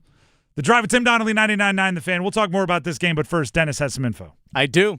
Dennis Cox here real quick for Loan Pronto. Folks, are those high-interest credit cards and other loans just sucking the life out of your finances? It's really, honestly, folks, it's time to say no more. Let Loan Pronto tap the equity in your home and get cash you need right now. That way you can pay it all off. One couple, Corey and Jack, they called Loan Pronto, and in a matter of days, they had $160,000. They kept their 3% mortgage rate intact and didn't even need an appraisal. And with all that cash, they wiped out all their credit cards and 2 car loans, saving $2,000 a month. You can do it too. LoanPronto.com. Their rapid equity loan program can get you $100,000, $200,000, even $500,000 in cash. Another couple, Chloe and Ethan, they did just that. They consolidated all their high-interest debt into one super low monthly payment, giving them an extra $1,000 a month. Imagine this. You pay off all your credit cards, you slash your monthly payments, you breathe easier, you get your life back. Interest rates, they're at a 3-year low. Call Loan Pronto right now, 919-381-1760, or visit LoanPronto.com, 919-381-1760, LoanPronto.com. Equal housing lender, NMLS 1661781. Visit NMLSConsumerAccess.org. We'll be back with more of The Drive, talking about Team USA advancing to the semis after this. Adam. I'm Adam Gold, and I'm there. Tim. I'm Tim Donnelly, and I'm there. Dennis. I'm Dennis Cox, and I'm there. Victoria. I'm Victoria Bodenecker, and I'm there. Paul. I'm Paul Eihander, and I'm there too. You'll find them all here on the brand new 99.9 The Fan app. To work, to school, the beach, the mountains, the arena, take The Fan with you wherever you go. Available for Apple iPhone and Android phones. Download the 99.9 The Fan app today. Powered by Aspire Money Management. Canes Hockey is back. Grab an ice cold Surfside to enjoy while you cheer on your Canes. Only 100 calories, 2 grams of sugar, and 0 bubbles, so easy to sip and enjoy. It's not a seltzer, it's Surfside. Official hard tea and lemonade of the Carolina Hurricanes. Must be 21. Please drink responsibly. It's bow time. A leg and thigh dinner from Bojangles for just $6.99. Leg and thigh dinner from Bojangles for just $6.99. So crispy. So crispy. And juicy. And juicy. So much flavor. So much. Stop it. What are you doing? What? You expect me to get this delicious deal and not say anything? You're unbelievable. You're unbelievable. With a boldly seasoned leg and thigh, choice of fixin', a biscuit, and legendary iced tea, it's a deal so good it's worth repeating. So eat and repeat while it lasts. It's bow time. It's bow time. Dine in, drive through, or tap your favorite delivery app and have Bojangles come to you. Satisfy your craving for flavor right now with Bojangles 2-piece dinner. 2 pieces of Bojangles dark meat chicken, your choice of fixin', a biscuit, and iced tea for just $6.99. That's right, just $6.99 for limited time at participating Bojangles. What are you waiting for? When you're hungry, it's always Bo time. Breaking news. Multiply the Cash scratch-offs are here and have $1 billion in total prizes? Mike's live on the scene. The word is out, and with so much cash up for grabs, everyone's getting in on this $1 billion. Grandma? Out of my way, Mikey. Granny's on a roll. You heard it here first, folks. Get in on $1 billion of wins with new Multiply the Cash from the North Carolina Education Lottery. Must be 18 to play. Approximate overall odds of winning are 1 in 3.01 to 4.82. Problem Gambling Helpline, 877-718-5543. Dave Matthews Band is coming to Coastal Credit Union Music Park, Raleigh.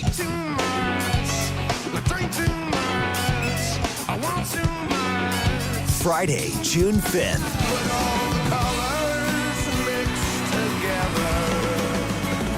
On sale Friday at livenation.com.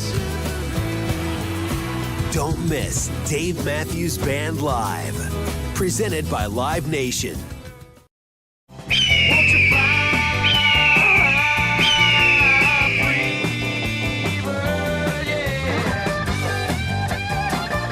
The Drive with Tim Donnelly, 99.9 The Fan. Let's go! If you're just tuning in, you missed the fun. Team USA, game winner in overtime to send home Sweden men's hockey winter games action. The United States headed to the semifinals, where on Friday at 3:10, which means we'll be right back at it on air. Let's go. Fire up, take your make sure you're not too hyped up on caffeine because we'll bring the juice. 3:10 versus Slovakia. Winner goes to the gold medal match in that one.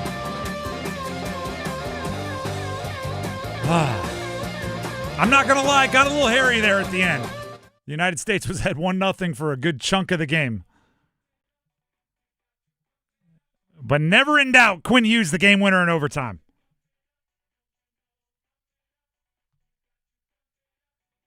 Let's go. Woo! All right. And also, not for nothing, I did win our goal scorer draft. We'll do another one on Friday, Dennis, so you'll have a chance to get it back. But Quinn Hughes with the game winner.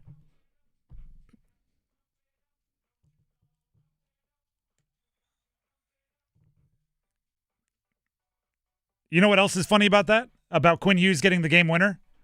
I think there were 7 Minnesota Wild in that game because there's a bunch of them. Yeah. There's a bunch of them on Sweden. What, 3 something like that? I guess 3 on the United States. So we keep saying like Sweden was win or go home. It's not really that. It's not like they're going home to Sweden. It's like win or go to the locker room and wait for me to get there later. I'll be there in Minnesota, right? Like win or go make sure my locker's clean. I'll be there in a couple weeks. It's Quinn Hughes walking locker room. You ever held a gold medal before? Yeah. Oh, guys, how was your break? How was it? Walk in wearing that? Something. I mean, they got to go win the gold. They still got to go do it. But he's now made it further than Sweden, and he ensured that. Goodness, game-winning goals, so much fun. And there's only one more game, I believe. The semifinal round, they still have the overtime 10-minute period, and then if it's tied, they go to shootout. But I believe in the gold medal, they just keep playing hockey. Am I right on that? Yeah. Yeah, so in the gold medal, it's not going to be settled on a shootout, no matter how long it needs to drag out. So those goals are so fun. That's the third quarterfinal to go to overtime because Canada won on a comeback in overtime. Finland won in a comeback in overtime, and USA thwarted a comeback and won in overtime. So the Olympics, we've been saying, not we, meaning like the general consciousness around Olympic hockey has kind of been putting even like Canada on a pedestal, maybe Canada and USA on a pedestal. there's a lot of really good hockey out there. And on any given night, anybody can beat you. And this quarterfinal round has proven it. So buckle up for a semifinal, 3:10 on Friday, 3:10 Eastern time on Friday against Slovakia for USA, which could be, as juiced as anything. Which, by the way, I think that's 9:10 in Italy. Yeah. 9:10 p.m. So yeah, 9:10. They're playing into the hours of the morning. Oh, yeah. So, right now it's what? Midnight almost over there? Just about? Let's see. Oh, that's funny. Somebody on Twitter just posted, I don't know whose it is, but a betting slip that had USA, Canada, and USA women all on the money line and on a parlay. So having Canada and USA with a hefty amount of cash today was a good sweat for them. It was a good sweat for me, and I'll put my hand up. I didn't bet on any of this. I don't need to on the Olympics. I have enough stakes just rooting for our country. But yeah, if you had a hefty amount of cash on that game, that was a nerve-wracking little ending there if you just bet on the money line, which it appears this better did. The Drive with Tim Donnelly, 99.9 The Fan. Dennis, give us the breakdown. You've been our correspondent all day today. What was good? What was bad about what USA did? I actually thought in the third period that the United States actually sat back a little bit too much. Because going into the third, they were out-shooting Sweden 31-19. They outshot them by basically 20-10 in the second period. United States did. I felt like they sat back a little bit too much. Give credit to Jacob Markstrom. Yep. He was really, really good. But I just felt like Sweden, when they pushed, USA just didn't have the answer and get the forecheck going back, in my eyes. Little hints of prevent defense too early with not a big enough lead. Yeah. Yeah. Lesson learned, hopefully. In overtime, I will say this, without being, we're all positive vibes here. There's one, right? Everybody's on cloud nine. Would have been nice in overtime to maybe have, Cole Caulfield, maybe a Jason Robertson, somebody go out there and score a couple more goals, maybe a DeBrincat or something. Or maybe, I don't know, when the Swedes scored their tying goal, why isn't Jacob Slavin on the ice? I don't know. Thoughts? This is a real serious more Slavin conversation. I'm wondering if he's still not 100% right, and then they're deploying him as they see fit. Because we saw it at Four Nations. He was playing a bananas amount of minutes, and he was so dependable. And everybody kind of knew what to get with Team USA. Granted, they haven't had the lines that they need to shut down as much. They've been kind of able to be aggressive, but there's a lot happening there with Slavin, because I just don't see how, as a coach, I could see outsiders that overvalue in rankings and things, points and goals scored and everything for a defenseman, but coaches, I think they know Slavin's worth. So we'll see. Hopefully he plays a big role in the semifinals and hopefully the finals for Team USA. That was good. That was a good rush. That was a good bit of adrenaline for a couple of guys sitting in the studio. Well, here's the thing. Each of the four countries that are left, Canada, U.S., Slovakia, Finland, they all have 2 games left, because if you lose on Friday, you still got to play in the bronze medal game. Correct. So yes. Each of those countries still has 2 games to play. Yeah, you've guaranteed yourself the maximum games. Mm-hmm. And you hope it's one branch of the tree, but there is another branch of the tree if things go south in this next one. Canada, Finland will be the other semifinal, which will be at 10:40 a.m. on Friday Eastern time. Let's go Sebastian Aho. Or Seth Jarvis. Little friendly fire there between two guys that have connected on a lot of pretty impressive goals themselves with the Carolina Hurricanes. Seth Jarvis on Team Canada. He did draw into the lineup today. He's not in every game during this Olympics, so we'll see what the decision is from Team Canada. But Aho will be playing for the 4th-seeded Finland team as they try to upset the top-seeded Canada team. So how about that? Everyone except for Slovakia in the semifinals has at least one, and exactly one, Carolina Hurricane on the team. Aho, Jarvis, Slavin continuing to play on. Ehlers, Freddie, what's going on? Why are you guys on the way home? Denmark, obviously. The Drive with Tim Donnelly, 99.9 The Fan. Coming up on Overdrive, we're looking at the basketball game from last night. State beat UNC, and we're going to give you both sides of the story. First, NC State side, how they took it, how they reacted, how they played. Second segment of Overdrive, Carolina, how they reacted, how they played, and their role in it all. Big win for NC State. Tough loss for UNC with context on both sides. But at least I hope there's some Carolina fans out there that are bummed about injuries and bummed about the way their team played last night that just got a little they couldn't help but have a smile creep across their face when Quinn Hughes found the back of the net in overtime to advance Team USA.